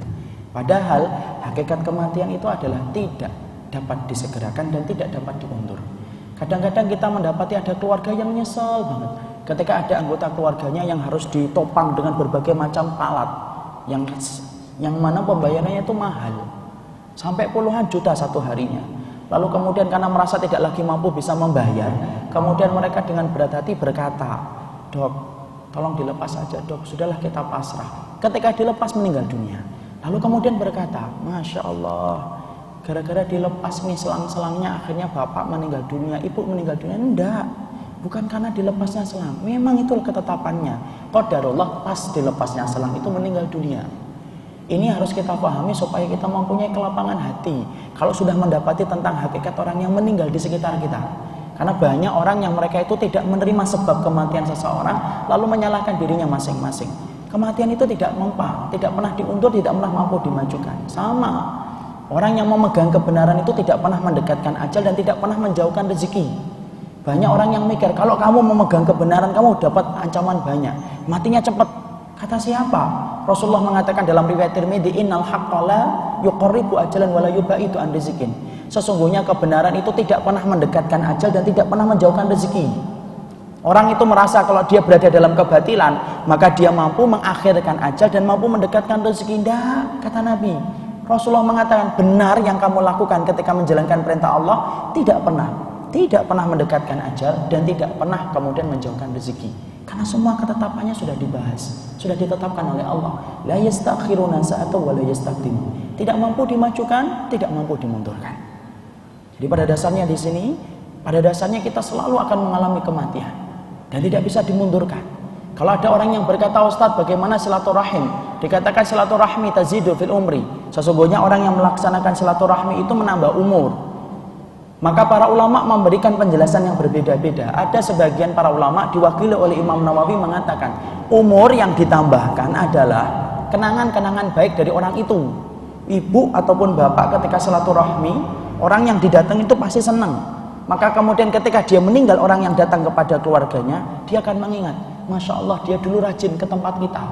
Itulah umur yang kedua setelah orang itu mati. Ada sebagian dari para ulama yang menerangkan, sesungguhnya hakikat ditambahkan itu apa? Sebelum Allah menetapkan takdirnya dan mengangkat penanya, Allah ngerti, fulanah ini akan rajin untuk melaksanakan silaturahmi. Allah sebelumnya itu akan menetapkan ajalnya itu 50 tahun. Tapi karena Allah tahu bahwasanya fulanah ini akan banyak silaturahmi, 50 tahun diganti oleh Allah menjadi 60 tahun, lalu ditetapkan takdir. Jadi pada dasarnya apakah silaturahmi kemudian betul-betul merubah catatan takdir? Tidak. Itu sudah diputuskan oleh Allah sebelum diangkatnya pena. Ya kalau kita belum tahu, ya kita berusaha untuk mencari yang terbaik. Silaturahmilah yang banyak supaya kemudian kita mendapatkan salah satu kebaikan, entah diingat oleh orang yang baik ataupun yang kedua betul-betul ditambahkan umurnya oleh Allah sebelum kita ditetapkan takdirnya oleh Allah. Tapi yang jelas kematian tidak bisa diundur, kematian tidak bisa dimajukan. Jadi pada hakikatnya orang-orang yang mereka itu meninggal dunia persis dengan ketetapan ajal yang telah ditetapkan oleh Allah, tidak ada yang mampu untuk menahan itu. Ya. Itu yang kelima. Sekarang yang keenam. Hakikat kematian yang keenam, para ulama mengatakan al-mautu karahahan nafsu. Sesungguhnya kematian itu dibenci oleh nafsu. Ya, dibenci oleh nafsu, tapi dicintai oleh iman. Kenapa sih terkadang kita takut kepada kematian? Itu yang sedang bicara nafsunya. Jadi kenapa nafsu itu benci kepada kematian? Sesungguhnya nafsu itu benci kepada kematian karena nafsu itu akan mati bersama dengan matinya orang. Nafsu itu tidak ada kalau kita sudah mati, Bapak dan Ibu. Jadi kalau pada dasarnya ada orang yang sudah berada di alam kubur, orang yang ada di dalam kubur itu tidak punya nafsu. Dan kita tidak bisa untuk membunuh orang, tidak bisa membunuh nafsu. Bisa gak kita membunuh nafsu? Tidak bisa. Tidak bisa kita membunuh nafsu. Makanya perintah yang Allah datangkan kepada kita itu apa? Menahan nafsu, tetapi tidak membunuh nafsu. Karena pada dasarnya kemudian nafsu itu ada. Dan nafsu itu paling benci dengan kematian. Karena dengan datangnya kematian, maka sesungguhnya nafsu itu akan mati bersama dengan matinya seseorang. Di dalam kubur, orang punya nafsu? Tidak punya. Tidak ada orang yang ingin jalan-jalan kalau sudah mati. Saya ingin jalan-jalan ke Bandung, ke Puncak. Tidak ada. Kalau orang sudah mati, tidak ada yang termenung, bengong, mikirin apa, pingin renang, tidak ada. Kalau orang sudah mati itu tidak punya nafsu dia, nafsunya hilang bersama dengan kematian. Dan kita kalau hidup tidak bisa ngilangin nafsu. Nafsu itu ada, sampai Nabi pun ada nafsunya, Perhatikan apa yang diceritakan Allah kepada Nabi Yusuf ketika Nabi Yusuf tergoda dengan istri sang raja. Wahamma biha. Sesungguhnya Yusuf itu senang sama perempuan yang menggodanya. Cuma perbedaannya orang yang soleh itu mampu menahan nafsu, orang yang tidak soleh tidak mampu menahan nafsu, itu saja. Makanya kemudian nafsu itu tidak senang dengan kematian. Karohahal nafas atau karohahal hawa. Sesungguhnya kematian itu dibenci oleh nafsu. Karena apa? Karena dengan hakikat kematian, nafsu itu kemudian akan berhenti. Jadi kemudian di situ kita ngerti sesungguhnya orang-orang yang mereka itu dalam kematian itu sesungguhnya nafsu itu membenci betul kematian, tetapi disenangi oleh iman. Kenapa iman itu senang dengan kematian? Karena itulah sarana kita bertemu dengan Allah. Karena kalau tidak mati, kita tidak akan pernah bertemu dengan Allah. Siapapun yang senang dengan pertemuan dengan Allah, maka Allah pun akan senang kepadanya. Makanya para sahabat dulu ketika mereka berteriak kepada pasukan Romawi yang memerangi mereka, mereka berkata, "Innana qaumun nuhibbul mauta kama tuhibbunal haya." Kami ini kaum yang mencintai kematian. Kami ini cinta kematian. Sebagaimana kalian orang Romawi itu mencintai kehidupan. Kami itu kalau perang itu pengen mati. Makanya orang Romawi dalam lintas sejarah, kalau kita membaca sejarah, kita akan mendapati orang Romawi itu stres kalau menghadapi kaum muslimin. Sampai ada salah satu perang yang dinamakan perang Datus Salasil. Perang itu adalah setiap pasukan Romawi harus diikat dengan rantai. Kenapa mereka harus diikat dengan rantai? Karena mereka itu kalau melihat kaum muslimin berperang, mereka ketakutan, kabur semuanya. Oleh para komandannya lalu kemudian dibuat sebuah cara bagaimana supaya tidak kabur. Semua pasukan itu dirantai supaya tidak kabur. Karena mereka apa? Berhadapan dengan kaum muslimin, di mana slogan kaum muslimin saat itu berkata, kami itu mencintai kematian sebagaimana kalian itu mencintai kehidupan. Makanya orang Romawi itu Masya Allah, kalau sudah berhadapan dengan kaum muslimin, kalah.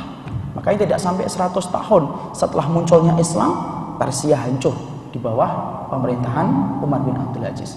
Tidak sampai 100 tahun, Romawi itu hancur, imperiumnya kalah dengan kehebatan kaum muslimin dan para sahabat dan para tabi'in dan tabi'ut tabi'in. Karena akidah yang melatari belakang. Jadi di situ kita memahami kematian itu tidak disenangi nafsu, tetapi dicintai oleh iman. Dalam satu diri kita misalkan dia mengatakan, saya kok tiba-tiba tidak senang mati, itu nafsunya. Tapi kalau iman kita pingin untuk kemudian meninggal supaya kita betul-betul mampu bertemu dengan zat yang kita cintai. Makanya enak kalau ada orang yang ditakdirkan mati muda tetapi solih, kayak Mus'ab bin Umair, tidak sampai 40 tahun meninggal dunia. Meninggal dunia sebelum 35 tahun. Mus'ab bin Umair singkat hidupnya, tapi balasannya surga insya Allah. Ya. Jadi kemudian Mus'ab bin Umair itu salah satu sahabat yang dicintai oleh malaikat Jibril. Sampai ketika Mus'ab bin Umair itu sudah meninggal dunia, para sahabat itu ramai berkata, ya Rasulullah, kami ketemu lagi dengan Mus'ab bin Umair. Lalu Nabi berkata, itu bukan Mus'ab bin Umair, itu malaikat Jibril. Karena malaikat Jibril itu kalau menyerupai, kalau diperintah untuk menjadi manusia, wajah yang dipinjam oleh malaikat Jibril itu wajahnya Mus'ab bin Umair. Karena cintanya Jibril kepada Mus'ab bin Umair. Insya Allah. Ya. Kemudian kayak Sa'ad bin Mu'ad, meninggal muda 38 tahun. Masuk Islam umur 30 tahun. Kemudian meninggal 38 tahun. Hanya 8 tahun saja masuk Islamnya. Tapi kemudian ketika meninggal dunia dikatakan oleh Nabi, kematiannya itu mengguncangkan arasy-Nya Allah. Ya. Jadi kematian itu pada dasarnya menyenangkan ketika kita memiliki iman, karena itulah sarana kita bertemu dengan Allah. Yang paling barokah itu adalah yang pendek umurnya, penuh amalnya, sampai kemudian dia tidak mendapati beban hidup yang panjang, tapi sudah mendapatkan rasa manis di dalam kematian. Itulah yang keenam. Ya. Kemudian yang berikutnya yang ketujuh. Hakikat kematian yang ketujuh itu apa? Kematian itu bersifat infiradi, pribadi. Jadi kematian itu bersifat pribadi. Tidak ada yang kemudian mampu mewakilkan dan tidak ada yang mampu untuk menggantikan kematian. Tidak ada kematian yang menggantikan kematian fulan dan kematian fulan. Infirad, dia betul-betul pribadi, individualistis. Jadi kematian itu betul-betul sifatnya pribadi. Bahkan kalaupun kita didatangi oleh kematian, di samping orang yang mati kita tidak mampu untuk menolong orang yang ada di samping kita ketika meninggal dunia. Karena kematian itu kata para salafus salih, dia bersifat pribadi, dia tidak bisa diwakilkan, tidak bisa dihibahkan, tidak bisa untuk kemudian dimintakan untuk digantikan sama yang lain. Dan yang terakhir yang kedelapan, sifat kematian itu apa? Sifat kematian yang kedelapan adalah bagaimana kematian itu mempunyai perjalanan yang panjang. Jadi kematian itu mempunyai perjalanan yang panjang. Orang yang meninggal dunia dikatakan oleh Rasulullah SAW dalam hadis yang diriwayatkan oleh Barra' bin Azib, idza kana al-mu'min fi inqita'i minad dunya nazala ilaihi malaikatun minal malaikah. Orang itu kalau sudah akan meninggal dunia, ada perjalanan panjang yang disampaikan Nabi mengungkapkan hakikat orang yang ketika meninggal dunia. Kalau dia itu adalah orang mukmin, datang kepadanya para malaikat. Kalau dia adalah orang yang mukmin, maka malaikat yang datang malaikat berwarna putih. Nazala ilaihi malaikatun minal malaikah ma'ahum kafanun min afanil jannah wa hanutun min hunutul miski. Maka para malaikat itu putih, berwarna putih dia, lalu kemudian membawa dua barang. Yang satu kain kafan dari surga, yang satu membawa minyak wangi dari surga. Fajalasu inda mudil basar. Maka kemudian para malaikat itu duduk sejauh mata orang yang akan meninggal dunia itu memandang. Makanya kalau kita lihat, apabila diri kita atau melihat saudara kita meninggal dunia, perhatikan, mata mereka itu seakan-akan melihat ke atas kosong. Itu bukan tatapan kosong. Dia melihat kumpulan malaikat yang tidak pernah dilihat seumur hidupnya. Karena apa? Kasyaf, batas antara dia dengan malaikat itu dicabut oleh Allah. Dia melihat itu. Malaikat itu membawa kain kafan dari surga dan minyak wangi dari surga. Makanya sering kalau kita mendapati orang yang sakaratul maut, kita bilang, Pak, lihat kita Pak, Bu, lihat kita Bu. Dia nggak mau lihat. Bukan nggak mau lihat, dia melihat benda yang betul-betul, dia melihat makhluk yang belum pernah lihat dia lihat sebelumnya. Lalu kemudian ketika para malaikat-malaikat itu kemudian duduk sejauh mata memandang, lalu kemudian turunlah satu malaikat. Satu malaikat yang turun itu adalah satu malaikat yang disebut dengan malaikat maut. Malaikat maut. Ingat, malaikat mencabut nyawa itu dinamakan oleh dalam syariat itu malaikat maut, bukan malaikat Israel. Lalu kemudian malaikat maut itu kemudian duduk di atas kepala orang yang akan meninggal dunia. Lalu kemudian di atas kepala itu apa yang dikatakan oleh malaikat maut? Irji'i ila rabbiki radiyatan mardiyah. Pulanglah kamu kepada Rabbmu dalam keadaan kamu itu diridhai oleh Allah. Maka dicabut itu ruhnya dari atas. Makanya pertama kali kalau kita lihat orang yang meninggal dunia, yang pertama kali dingin itu mana? Kakinya. Karena dicabutnya dari atas. Cabut lagi, cabut lagi, cabut lagi. Sampai kemudian yang paling terakhir itu adalah ruh dari kaki yang ngelewatin mata. Maka kemudian yang paling setia kepada ruh itu apa? Mata. Makanya Nabi menyebutkan dalam hadis riwayat Muslim, fa innar ruh idza qubida tabi'ahul basar. Ruh itu kalau sudah dicabut, yang ngikutin perjalanan ruh itu adalah mata. Makanya kita sering mendapati ada orang yang terbuka matanya ketika meninggal dunia. Itu bukan tanda su'ul khatimah. Masyarakat itu sering beli, matanya terbelalak ketika meninggal dunia. Itu su'ul khatimah enggak.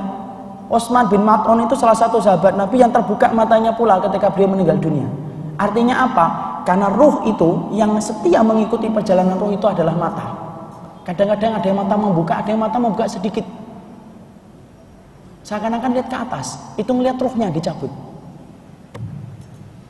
Perjalanan panjang setelah itu apa? Naik, lalu kemudian dibungkus dengan kain kafan, lalu kemudian dikasih itu minyak wangi dari surga.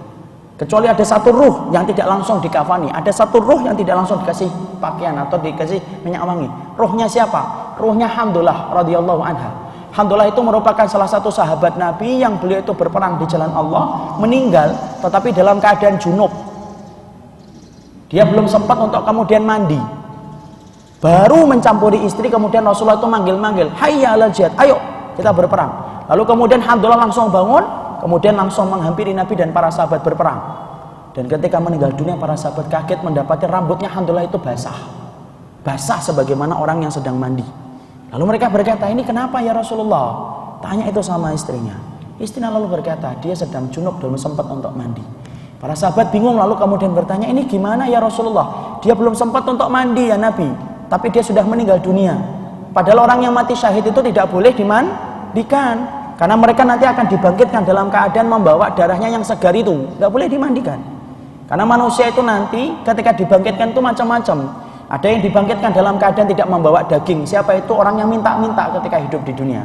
Ada yang dibangkitkan dalam keadaan kepalanya jadi kaki. Itu orang-orang kafir. Ada yang dibangkitkan dalam keadaan buta, meraba-raba. Orang yang turun kepadanya kitabullah dan sunnah tidak pernah belajar. Ada yang kemudian dibangkitkan dalam keadaan bertalbiyah langsung. Labaik Allahumma labaik. Orang yang kemudian mati dalam keadaan ihram dan haji. Ada orang yang mati dalam keadaan dia itu miring-miring. Orang yang poligami tetapi tidak adil. Ada orang yang kemudian dibangkitkan oleh Allah dalam keadaan kain kafannya itu mengeluarkan bau yang sangat busuk dari nanah-nanah yang busuk. Siapa itu? Orang-orang yang niyahah, orang yang meratap ketika keluarganya meninggal dunia, menyesali takdir yang berlaku kepada keluarganya ketika meninggal dunia. Tapi ada orang yang meninggal itu dalam keadaan darahnya segar, ngalir, seger, sebagaimana dia baru bangun tidur. Itu orang yang mati syahid. Maka kemudian para sahabat nanya, loh ini gimana nih Handalah ya Rasulullah? Dia ini meninggal di peperangan tidak boleh dimandikan, tapi junub. Lalu kemudian Rasulullah SAW menunjuk ke atas langit dan berkata, loh apa kamu nggak ngerti? Handalah itu dimandikan oleh ribuan malaikat karena untuk menggantikan junubnya, Masya Allah. Makanya setelah itu gelarnya Handalah adalah ghusilul malaikah, satu-satunya orang yang dimandikan oleh Allah dengan para malaikat ketika dia kembali kepada Allah. Ya. Maka perjalanan manusia naik ke atas. Lalu kemudian dibungkus dengan kafan, dikasih minyak wangi dari surga. Lalu kemudian naik ke pintu yang pertama ditutup. Jadi kalau kita lihat ibu dan bapak, langit ini ada 7 tingkatan. Setiap pintu, setiap langit punya pintunya. Setiap langit itu punya pintunya. Fastaftahu lahul bab. Mereka itu minta supaya dibukakan pintu langit yang pertama. Dibuka. Malaikat-malaikat yang membawa itu meminta, ini dibukakan nih. Ruh ada yang kembali kepada Rabbnya. Maka seluruh penduduk langit langsung kemudian menyambutnya. Lalu mereka berkata, manir ruhu hadat tayyib. Ini siapa ini? Pemilik roh yang luar biasa ini siapa ini? Disebutkan namanya, disebutkan amal soleh yang dia pernah kerjakan. Tidak terdengar itu oleh manusia, tapi gemuruh itu di atas langit. Kemudian meminta yang kedua untuk dibukakan. Kemudian meminta yang ketiga dibukakan sampai mentok pada langit yang ketujuh. Pada langit yang ketujuh Allah tidak membukakan. Lalu kemudian Allah mengatakan kepada malaikat-malaikat yang membawa ruh orang itu, aiduhu ilal ardi, kembalikan dia ke bumi. Di situ aku membangkitkan, di situ aku menciptakan, di situ aku akan membangkitkan kembali. Lalu kemudian roh itu dibawa lagi kembali, menemui di dalam jasad. Makanya kemudian di dalam kubur itu kita melihat orang yang baru di dalam kubur itu baru bertemu dengan ruhnya. Jasad itu ketemu dengan ruh. Nah, datanglah Munkar dan Nakir. Ketika datang Munkar dan Nakir bertanya tentang 3. Man rabbuka wa ma nabiyuka wa ma dinu allati ursilta fika. Siapa Rabbmu, siapa Rasulmu, dan apa agama yang diutus kepadamu? Siapa yang mampu menjawab? Tidak siapapun kecuali orang yang dikuatkan oleh Allah. Rasulullah lalu membacakan ayat dalam surat Ibrahim, yusabbitullahu alladhina amanu bil qawli tsabit fil hayatid dunya.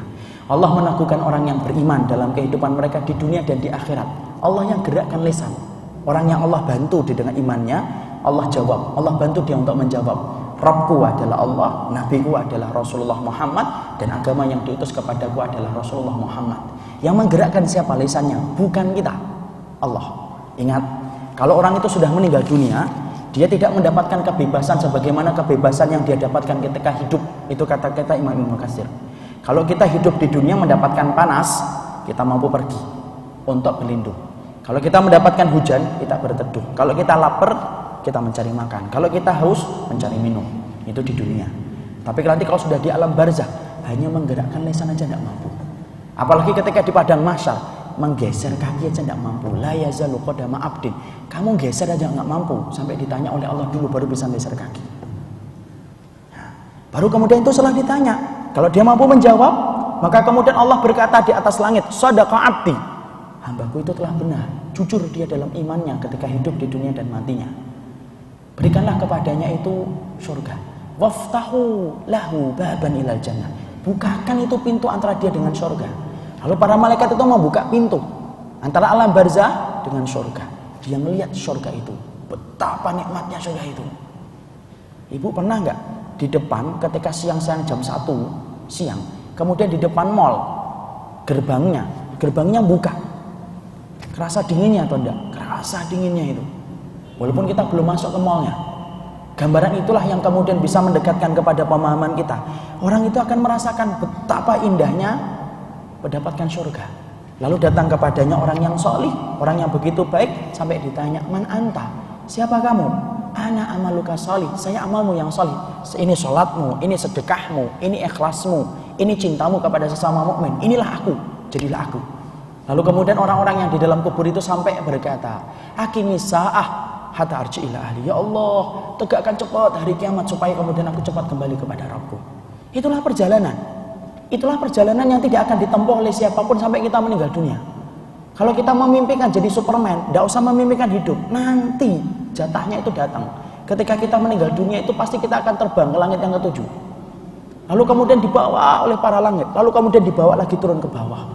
Kalau dia adalah orang yang bukan beriman, maka yang datang kepadanya adalah malaikat-malaikat berwarna hitam. Datang kepadanya membawa 2 benda, siyatun min siyati ahli nar, membawa cambuk dari penduduk neraka, dan membawa kemudian kain kafan dari neraka, dibawa langit ke atas. Kemudian dalam penuh siksa sampai dikembalikan ke alam barzahnya, yaitu di alam kuburnya. Maka para ulama mengatakan hakikat kematian itu adalah hakikat sebuah safar. Orang tidak akan pernah melewati safar ini sampai dia itu meninggal dunia. Dan inilah yang akan ditemui ketika orang itu akan meninggal dunia. Inilah yang kemudian kita pahami, inilah hakikat kematian. Kenapa kita perlu sampaikan ini terlebih dahulu supaya kita paham. Tidak akan berubah kita menjadi mayit sampai kita melewati kematian. Dan kematian itu punya 8 hakikat yang ternyata dijelaskan secara rinci oleh Nabi dan dijelaskan oleh para ulama. Sekarang barulah kemudian kita ini membahas apa yang kemudian diinginkan, diangan-angankan oleh si mayit. Karena ternyata yang punya angan-angan itu bukan hanya orang yang hidup, tetapi orang yang mati pun mereka punya angan-angan. Jadi orang-orang yang mati pun mereka punya angan-angan. Perbedaannya angan-angan orang yang hidup dengan angan-angan orang yang mati beda. Angan-angan orang yang hidup adalah angan-angan yang bisa diwujudkan dengan tekad yang membaca. Tetapi angan-angan orang yang mati, sebesar apapun tidak akan pernah mampu. Nanti kita bicarakan salah satu angan-angan orang yang di dalam neraka itu apa? Pingin mati. Pingin mati aja nggak dikasih oleh Allah. Karena tahukah kita bahwasanya ketika sudah tegak hari mahsyar, Allah itu panggil kematian. Sini kematian, datang kematian. Lalu Allah wujudkan kematian itu sebagaimana domba. Lalu kemudian kematian berubah menjadi domba, lalu kemudian Allah sembelih. Setelah itu tidak ada lagi kematian. Sampai orang-orang itu di dalam neraka, angan-angan mereka itu apa? Mati. Hanya pingin mati tok. Tapi itu pun nggak dapat. Sampai kemudian mereka berkata, kalaulah kami mendapat minta air tidak dapat, minta makan tidak dapat, sudahlah, pinginnya kami dimatikan. Tidak ada kematian untuk kalian, kata para malaikat. Kematian sudah tidak ada, hilang, disembelih oleh Allah. Ya, itulah bedanya angan-angan orang yang hidup dan angan-angan orang yang mati. Sekarang kemudian apa itu? Kemudian angan-angan orang yang meninggal dunia. Maka kemudian para ulama lalu menjelaskan angan-angan orang yang telah meninggal dunia. Yang pertama, yaitu adalah ketika orang baru meninggal dunia. Angan-angan orang itu, angan-angan si mayit itu dimulai ketika dia itu baru saja dinaikkan ke keranda. Jadi ketika seseorang itu baru dinaikkan ke keranda, maka sesungguhnya itu dia sudah punya angan-angan. Apa angan-angan orang yang berada di atas keranda itu? Angan-angan orang yang berada di atas keranda diceritakan oleh Nabi, idza wudi'atil janazatu fahtamalaha rijal ala a'naqihim. Kalaulah kemudian orang-orang yang kemudian telah meninggal dunia, lalu kemudian mereka diletakkan di atas keranda. Kalau kemudian dia adalah orang yang solih, maka kemudian orang-orang yang solih yang di atas keranda itu teriak, "Qaddimuni, ayo cepat, segerakan. Lama sekali nih jalannya, ayo cepat, qaddimuni, qaddimuni. Cepatkan, cepatkan." Wa in kanat ghairu salihatin, kalau kemudian dia adalah bukan orang yang salih, yang dinaikkan di atas keranda, maka orang yang dinaikkan di atas keranda itu lalu berkata, ya wailaha aina yadhabuna biha yasma'u sautuha kulla syai'in illal insan walau sami'al insan la sa'iqa. Tetapi kalau dia bukan orang yang salih, orang yang kemudian banyak berbuat dosa, maka kemudian orang itu akan berkata, kemana kamu akan membawa diriku? Tinggalkan aku, biarkan aku di sini, jangan kau bawa aku ke depan. Aina yadhabu biha, teriak. Di mana kata Rasulullah, teriakannya itu terdengar oleh semua makhluk, sampai binatang-binatang pun mampu mendengar teriakan itu. Illal insan, kecuali manusia. Karena kalau manusia itu mendengar itu, maka dia pasti akan pingsan karena kerasnya suara itu. Jadi ini menunjukkan bahwasannya seletih apapun kita, apabila kita beramal saleh dalam kehidupan dunia, kita dihujat, kita dicela, kita difitnah, kita berat untuk bangun di tengah malam, kita sulit untuk menahan lapar dan menahan haus ketika di waktu siang. Semuanya itu, semua keletihan yang kita dapatkan ketika kita mengamalkan amal saleh, seketika ketika kita meninggal dunia, semua keletihan itu hilang. Seraya kita akan berkata, qaddimuni, ayo cepat supaya itu bertemu dengan apa yang Allah janjikan. Jadi seakan-akan terbayar kontan apapun yang telah kita lakukan ketika kita itu keletihan menapak jalan ketaatan. Ingat, jalan ketaatan itu meletihkan, karena ibaratnya naik ke bukit yang sangat tinggi, tidak turunan. Aqabah, betul-betul sulit, berat. Tapi semua kesulitan itu apabila orang itu sudah meninggal dunia, maka dia itu kemudian akan merasa hilang semua keletihan itu dan berkata, qaddimuni, ayo segera supaya aku bertemu dengan apa yang Allah janjikan. Tetapi sebaliknya, seberapapun nikmat ketika kita hidup, mendapati yang haram, mendapati yang syubhat, ngambil nafsu, melaksanakan apa yang kita mau tanpa mempertimbangkan syariat yang telah Allah tetapkan, senikmat apapun yang telah kamu rasakan ketika kamu hidup, tetapi ketika kamu mati, hilang semua kenikmatan itu dan menjadikan kamu ketakutan ketika baru dibawa ke atas keranda, lalu berkata, aina yadhabuna biha, kemana ini aku dibawa? Kemana ini aku dibawa? Kemana? Tinggalkan aku bersama keluargaku. Sampai teriakannya dikatakan oleh Nabi terdengar semua makhluk kecuali manusia. Kadang-kadang ada orang yang mereka itu berbuat kemaksiatan, tidak ngerti arti kepuasan, terus maksiat dilakukan tanpa ada kata henti. Dia merasa bahwasanya hidupnya itu akan panjang. Terlebih lagi kemudian dia terkena taswif, dia melambat-lambatkan untuk bertobat ketika dia merasa umurnya itu begitu panjang, menjangkau sampai ratusan tahun. Semua kenikmatan itu hilang ketika sudah meninggal dunia, tidak ada lagi yang tersisa. Dan kemudian dia itu pasti akan berteriak supaya kemudian dia itu dikembalikan dan tidak dibawa ke tempat yang lain. Jadi itulah kita memahami, wallahi kalau bapak, ibu merasakan beratnya menapak jalan ketaatan, ingat-ingat saja akan datang satu waktu ketika kita itu akan mendapatkan dua kondisi. Bisa jadi ibu akan berkata, segerakan aku bertemu dengan yang lahat. Atau yang kedua, ya Allah, kemana ini saya dibawa? Pilihlah itu dengan amal soleh kita. Karena sesungguhnya itulah andai si mayit yang pertama. Kita tentunya ingin yang pertama, tapi mendapatkan yang pertama harus dilewati dengan keletihan, dilewati dengan kesusahan. Kalau kita semuanya dimudahkan dalam hidup, dari mana kita akan mendapatkan arti kesabaran dalam jalan ketaatan? Am hasibtum an tadkhulul jannata wa lamma ya'tikum masalul ladzina khalu min qablikum massatuhumul ba'sa wad-dharra'u wa zulzilu hatta yaqula ar-rasulu wal ladzina amanu ma'ahu mata nasrullah ala inna nasrullahi qarib.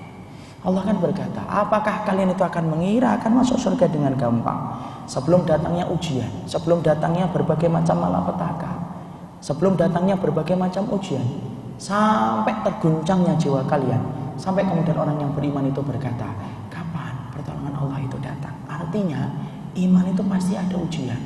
Barang siapa yang menyangka kalau beriman tidak diuji, berarti dia tidur yang panjang, tidak paham hakikat iman. Jadi yang pertama, andai si mayit kalau dia adalah orang yang salih, maka dia pingin cepat. Tapi kalau dia bukan orang yang salih, dia pingin supaya lambat perjalanan menuju ke liang lahat.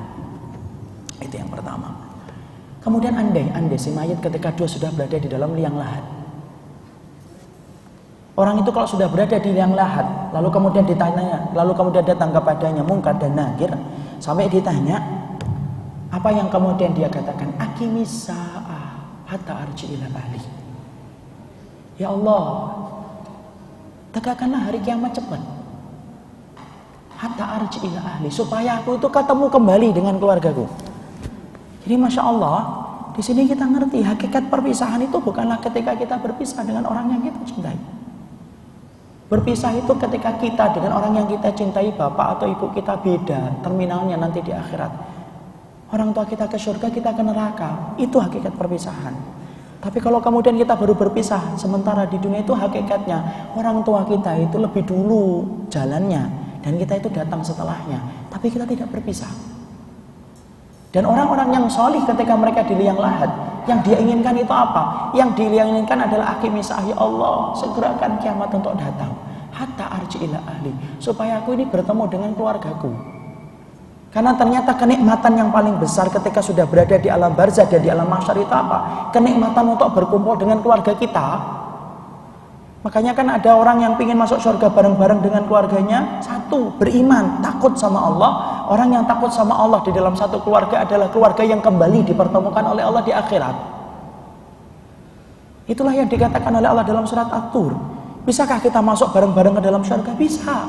Syaratnya satu, jadilah keluarga yang takut kepada Allah. Karena keluarga yang takut kepada Allah itu diimpi-impikan oleh si mayit supaya si mayit itu bertemu lagi dengan keluarganya yang salih. Hatta arji ila ahli, ya Allah, segerakan kiamat ya Allah supaya ketemu lagi dengan keluarga. Jadi ternyata kenikmatan di alam barzah pun tidak mampu menghapuskan memori tentang keluarga.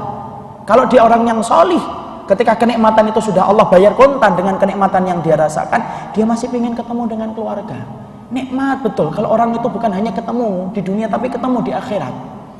Karena kalau kemudian ketemu di dunia itu dikurangi dengan banyak hal, dikurangi dengan kerja, dikurangi dengan bertengkar, kadang diem-dieman. Tapi pertemuan di akhirat tidak akan dikurangi dengan berbagai macam kecuali nikmat. Adakah semua orang itu bertemu di dunia akan kemudian bertemu di akhirat? Belum tentu. Berapa banyak orang yang ketemu di dunia itu bermusuhan di akhirat. Al-akhillau yawma idzin ba'duhum li ba'din adu ilal muttaqin. Berapa banyak orang yang saling mencintai ketika di dunia, kelak di akhiratnya itu akan bermusuhan. Mereka mengingkari. Seorang suami akan menggugat istrinya, seorang istri akan menggugat suaminya, seorang anak akan menggugat ayahnya. Ketika mereka bertemu tidak melaksanakan ketaatan di jalan Allah dan menasihati dalam kebaikan. Mereka semuanya saling mengingkari. Istri akan berkata, dulu saya tidak menutup aurat mas, kamu diem. Hari ini aku akan pertanggungjawabkan semua hisabku di hadapan Allah. Kenapa kamu tidak mengingatin aku tentang hari berbangkit ini? Seorang suami akan menggugat istrinya, kata Imam Ibnu Abbas. Berapa banyak suaminya akan menggugat istrinya dan berkata, loh saya tahu, saya datangkan kepadamu rezeki yang haram. Kamu ngerti itu haram, kenapa kamu ambil? Dan kamu tidak larang diriku untuk ambil itu. Semuanya saling menggugat, kata Allah. Al-akhillah, berapa banyak orang yang saling mencintai ketika di dunia rukun, sampai matinya itu seakan-akan berpegangan tangan. Tapi di akhiratnya mereka bermusuhan ketika mereka tidak mengingatkan untuk takut kepada Allah. Jadi orang yang kemudian ketika mati itu ingin ketemu dengan keluarga kalau dia orang yang salih.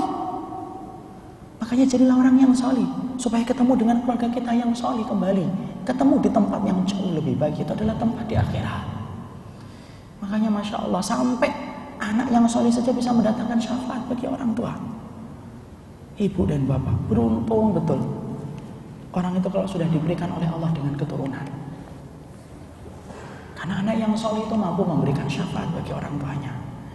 Tidak ada perkara yang paling saya iri kalau melihat orang ketika punya anak kecuali satu. Dia itu punya kesempatan untuk menjadikan anaknya itu saleh. Pengen tahu bagaimana dahsyatnya anak yang saleh? Dengarkan kata Rasulullah dalam riwayat Muslim. Rasulullah itu berkata, Allah itu berkata pada hari kiamat, yuqalu lil walidani yaumal qiyamah. Ada anak-anak yang soleh yang mereka itu sudah di depan pintu surga. Disebabkan hisab mereka telah selesai karena dia soleh. Lalu Allah itu berfirman, udkhulul jannata, masuk surga, masuk surga. Lalu kemudian anak-anak yang soleh itu tidak mau masuk surga. Mereka melihat ke dalam surga. Mereka mendapati orang tua mereka itu tidak ada di surga. Lalu mereka berkata, lan nadkhulal jannata hatta ya'tiya abauna wa ummahatuna. Ya Allah, kami tidak mau masuk surga karena kami belum mendapati orang tua kami itu di depan surga. Di situ kita melihat ada anak-anak yang terkadang lebih solih daripada orang tuanya, di mana hisabnya itu lebih cepat daripada orang tuanya. Lalu Allah menjawab, "Nani arahum bantin." Ini orang tua kalian itu sedang dihisab. Udah masuk surga, nanti nyusul, ini lagi dihisab. Anak-anak yang soleh lalu berkata, "Lan nadkhulal jannata hatta ya'tiya abauna wa ummahatuna." Ya Allah, kami tidak mau masuk surga ya Allah sebelum kami ketemu dulu dengan orang tua kami. Sebelum kami ketemu dengan orang tua kami. Lalu kemudian akhirnya Allah itu kemudian meringankan hisab orang tuanya. Jadi di sini kita paham yang memberikan syafaat kepada kita, ibu dan bapak, bukan hanya nabi, bukan hanya Quran, bukan hanya teman yang salih. Yang mampu menjadikan kita diberikan syafaat pula oleh Allah itu apa? Anak yang salih itu memberikan syafaat bagi orang tuanya. Allah ringankan hisab orang tuanya, Allah segerakan, Allah kemudian kumpulkan mereka dengan anak-anak mereka di depan pintu surga. Allah lalu berkata, "Inilah orang tua kalian, al-an sekarang udkhulul jannata antum wa abaukum." Ini orang tua kalian. Sekarang kalian masuk surga bareng-bareng ini sama orang tua kalian. Ini orang tua kalian yang kalian minta-minta tadi loh. Ini sudah aku kumpulkan. Anak-anak yang saleh itu megang tangan orang tuanya bareng-bareng masuk surga. Masya Allah, nikmat betul. Nikmat yang paling besar itu nikmat setelah surga dan bertemu Allah itu nikmat kumpul dengan keluarga. Dan ternyata pertemuan di akhirat itu pertemuan yang paling indah. Dan itu yang diangan-angankan oleh orang ketika meninggal dunia. Kalau dia soleh ingin cepat ketemu lagi dengan keluarganya.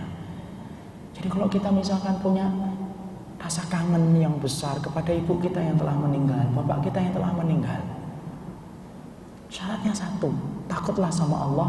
Allah akan menyampaikan hajat kita kepada apa yang kita inginkan untuk bertemu dengan keluarga kita. Sampai kemudian Allah menyebutkan dalam surat Tur 17-21, wa aqbala ba'duhum ala ba'di yatasaalun. Allah ketemukan itu keluarga-keluarga itu sampai kemudian mereka didekatkan oleh Allah, saling berhadapan-hadapan dan bertanya, gimana keadaan kita? Seakan-akan kematian yang sudah ratusan tahun itu hanya baru kemarin terjadi. Berapa banyak di antara kita pun yang sering meneteskan air mata ketika ingat ibu kita yang dulu. Kita belum mampu untuk membalas semua kebaikan ibu kita. Ketika kita baru memiliki kenikmatan sedikit, kita ingin berbagi, ibu kita sudah kembali kepada Rabb kita. Maka ada satu hari ketika Allah itu menjanjikan kepada kita, wa aqbala ba'duhum ala ba'di yatasaalun, yaitu adalah orang-orang yang mereka kami pertemukan di dalam surga. Kami jadikan mereka itu saling bertemu dan saling bertanya, gimana dulu ketika kita hidup, di mana ketika mati. Jadi itulah kemudian kenikmatan yang besar yang Allah berikan kepada setiap keluarga. Ya. Ini kemudian yang berikutnya. Kemudian yang berikutnya, ya, di antara keinginan yang diinginkan oleh penduduk surga yaitu adalah mereka itu ingin untuk melaksanakan sholat. Orang yang mati itu ingin sekali dia itu merasakan nikmatnya sholat. Tapi kan sudah tidak ada sholat, semua syariat kan sudah selesai. Tahukah kita bapak dan ibu, syariat yang masih ada dalam kehidupan di akhirat itu cuma satu, syariat nikah. Adapun sholat, zikir, puasa sudah selesai. Kalau nikah masih ada, masih ada. Wanita-wanita yang mereka tidak menikah sampai mereka meninggal dunia itu nanti akan dinikahkan oleh Allah dengan penduduk surga. Wanita-wanita yang masuk surga yang mereka itu apabila suaminya itu masuk neraka kayak Asia, dinikahkan dengan laki-laki penduduk surga. Syekh Utsaimin dinikahkan dengan Rasulullah, kata beliau. Syariat yang masih berlaku dalam kehidupan akhirat itu cuma satu, syariat nikah. Sholat yang lainnya sudah tidak ada dan tidak mampu. Maka Rasulullah kemudian mengatakan dalam satu hadis yang sahih, orang-orang fasik ketika mereka berada di akhirat tidak ada keinginan mereka ketika mereka sudah meninggal dunia kecuali mereka itu mengatakan, yaitu adalah keinginan mereka itu adalah keinginan yang paling mereka inginkan supaya mereka itu mampu sholat walaupun cuma 2 rakaat. Padahal berapa banyak dari sholat 2 rakaat yang sering kita lalaikan. Ya. Sampai kemudian Rasulullah mengatakan, atani ahabbu ila hada min baqiyati dunyakum. Sesungguhnya 2 rakaat itu lebih disukai apapun dari apa yang tersisa dari dunia kalian, sholat. Makanya kemudian perbaiki sholat-sholat sunnah kita, karena sholat-sholat sunnah itu menyempurnakan sholat wajib kita. Perbanyaklah sholat sunnah itu di rumah. Kenapa harus di rumah? Supaya memperbanyak daerah-daerah muka bumi yang kita injek di dalam ketaatan. Ingat, dunia itu nanti bersaksi di hadapan Allah atas apa yang kita kerjakan ketika di dunia. Yauma idzin tuhaddisu akhbaruha, akan datang satu hari ketika dunia itu menceritakan apa yang terjadi di atasnya. Sholat sunnah itu disunahkan di rumah. Kenapa? Supaya bumi-bumi yang kita pijak nanti bersaksi di hadapan Allah. Dulu saya diinjek olehnya untuk melaksanakan sholat. Ya. Dua, sholat itulah yang kemudian diinginkan oleh si mayit ketika dia telah meninggal dunia. Yang berikutnya adalah ingin untuk bersedekah. Ya. Maka keinginan mereka apabila mereka itu sudah meninggal dunia, tidak ada keinginan yang mereka inginkan kecuali adalah mereka ingin bersedekah. Laula akhartani ila ajalin qarib la saddaqa la akum minal khasirin. Allah kemudian mengatakan, sesungguhnya orang-orang munafik ketika mereka berada di akhirat tidak ada yang mereka inginkan kecuali adalah bersedekah. Sampai Allah ceritakan di dalam surat Al-Munafikun, wa anfiqu mimma razaqnakum min qabli ayati ahadakumul maut fayaqula rabbi laula akhartani ila ajalin qarib fa asaddaqa wa akum minas salihin. Orang-orang yang mereka itu di dalam kubur, mereka itu berkata, ya Allah, tambahkanlah kematianku sekejap saja supaya kemudian aku itu mampu untuk menyedekahkan semua hartaku dan menjadi orang yang saleh. Sedekah, karena mereka melihat betapa besarnya keutamaan sedekah. Jadi sedekah itu bukan untuk mendapatkan ganti di dunia, enggak. Fungsinya sedekah itu untuk memadamkan api neraka.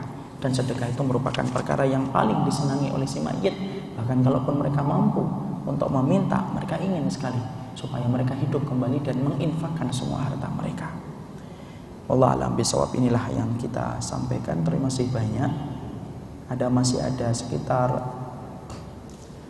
8 lagi permohonan orang yang meninggal dunia, tapi qadarallahu ma yasha, waktunya yang tidak mencukupi. Walaupun kita bahas baru 3, tapi tidak apa-apa, insyaallah nanti kita lanjutkan dalam kajian-kajian kita berikutnya, Mas, kalau masih dipertemukan kembali oleh Allah Subhanahu wa taala. Kita akan jawab pertanyaan. Malaikat itu mendatangi kita 3 kali dalam sehari. 3 kali waktu itu kapan saja? Maka itu tidak dijelaskan di dalam hadis. Apakah itu siang, pagi, dan sore? Allah tidak menceritakan itu. Hasan Al-Basri pun tidak menyampaikan itu. Tapi yang jelas Hasan Al-Basri mengatakan sesungguhnya si mayat itu sesungguhnya orang yang hidup itu didatangi oleh kematian 3 kali dalam sehari. Jadi dia didatangi oleh kematian itu 3 kali dalam sehari. Cuma kepastian waktunya tidak dijelaskan. Allah akan mencabut nyawa seseorang bila rezekinya yang ada sudah habis. Rezeki di sini apakah bersifat materi atau bukan? Iya, semuanya. Semua rezeki dalam sifat materi, dalam sifat imaterial, apabila sudah ditetapkan oleh Allah habis. Contohnya nafas yang dia akan hirup sebanyak ini sudah habis, sudah jatahnya waktunya, lalu kemudian dicabut oleh Allah. Karena rezeki itu mencakup semua perkara, bukan hanya dalam masalah materi.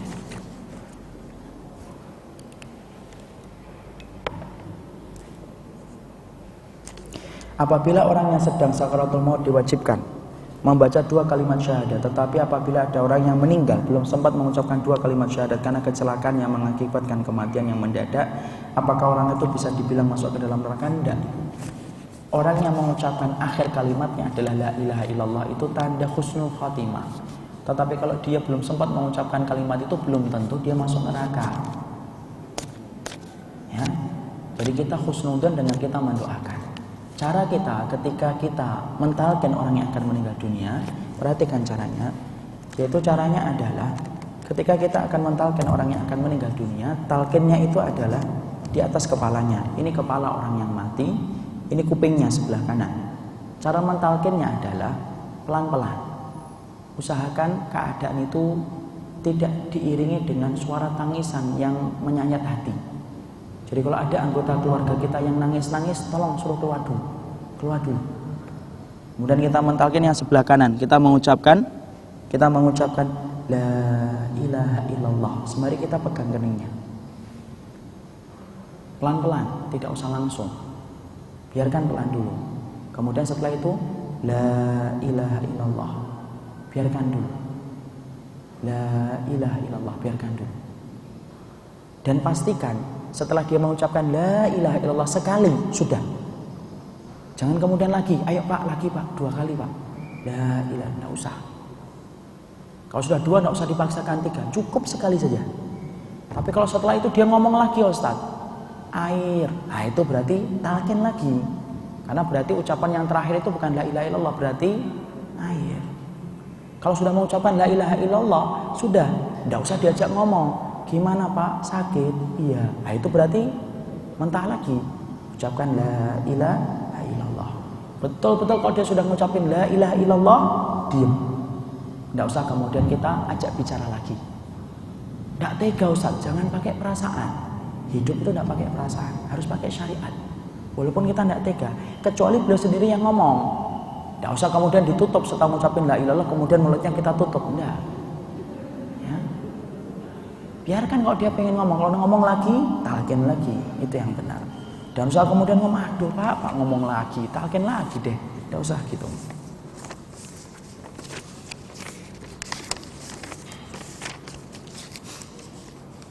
Setiap orang itu akan mengakhiri hidupnya sesuai dengan amal perbuatannya. Ya. Jika ada orang yang meninggal pada hari Jumat, dikatakan semoga dia husnul khatimah. Bagaimana seseorang yang meninggal di hari lain? Rasulullah meninggal di hari Senin. Ya. Atau sedang berada di tempat yang tidak seharusnya, klub malam. Apakah itu berarti orang yang diterima kematiannya? Jazakallah khair. Gini Ibu, orang yang meninggal di hari yang lain itu belum tentu bahwasanya dia husnul khatimah. Dan orang yang meninggal hari Jumat bukan mutlak dia itu husnul khatimah. Berapa banyak orang kafir yang meninggal pada hari Jumat? Tapi apabila ada orang yang solih dia meninggal hari Jumat, sebagian para ulama mengatakan itu bagian dari husnul khatimah. Ya. Kemudian orang yang meninggal dalam klub malam itu tidak bisa kita katakan su'ul khatimah. Karena apa? Kalau masih berdasarkan prasangka, tidak boleh ngikutin prasangka. Sampai betul-betul kita tahu dia mati dalam keadaan minum khamr. Dan ingat, tidak ada orang yang diwafatkan dalam keadaan minum khamr, berzina dan lain sebagainya kecuali satu, kata Ibnu Umar. Dia telah membiasakan itu sampai Allah biarkan dia mati dengan dosa itu. Waliyatubillah. Saya kira itu yang kita bahas dalam kesempatan kali ini. Semoga Allah memberikan apa yang terbaik dalam kehidupan kita di dunia dan di akhirat. Dan semoga Allah memberikan kematian yang menjadi husnul khatimah dalam kehidupan akhir kita. Subhanakallahumma wa bihamdika asyhadu an la ilaha illa anta astaghfiruka wa atubu ilaika. Assalamualaikum warahmatullahi wabarakatuh.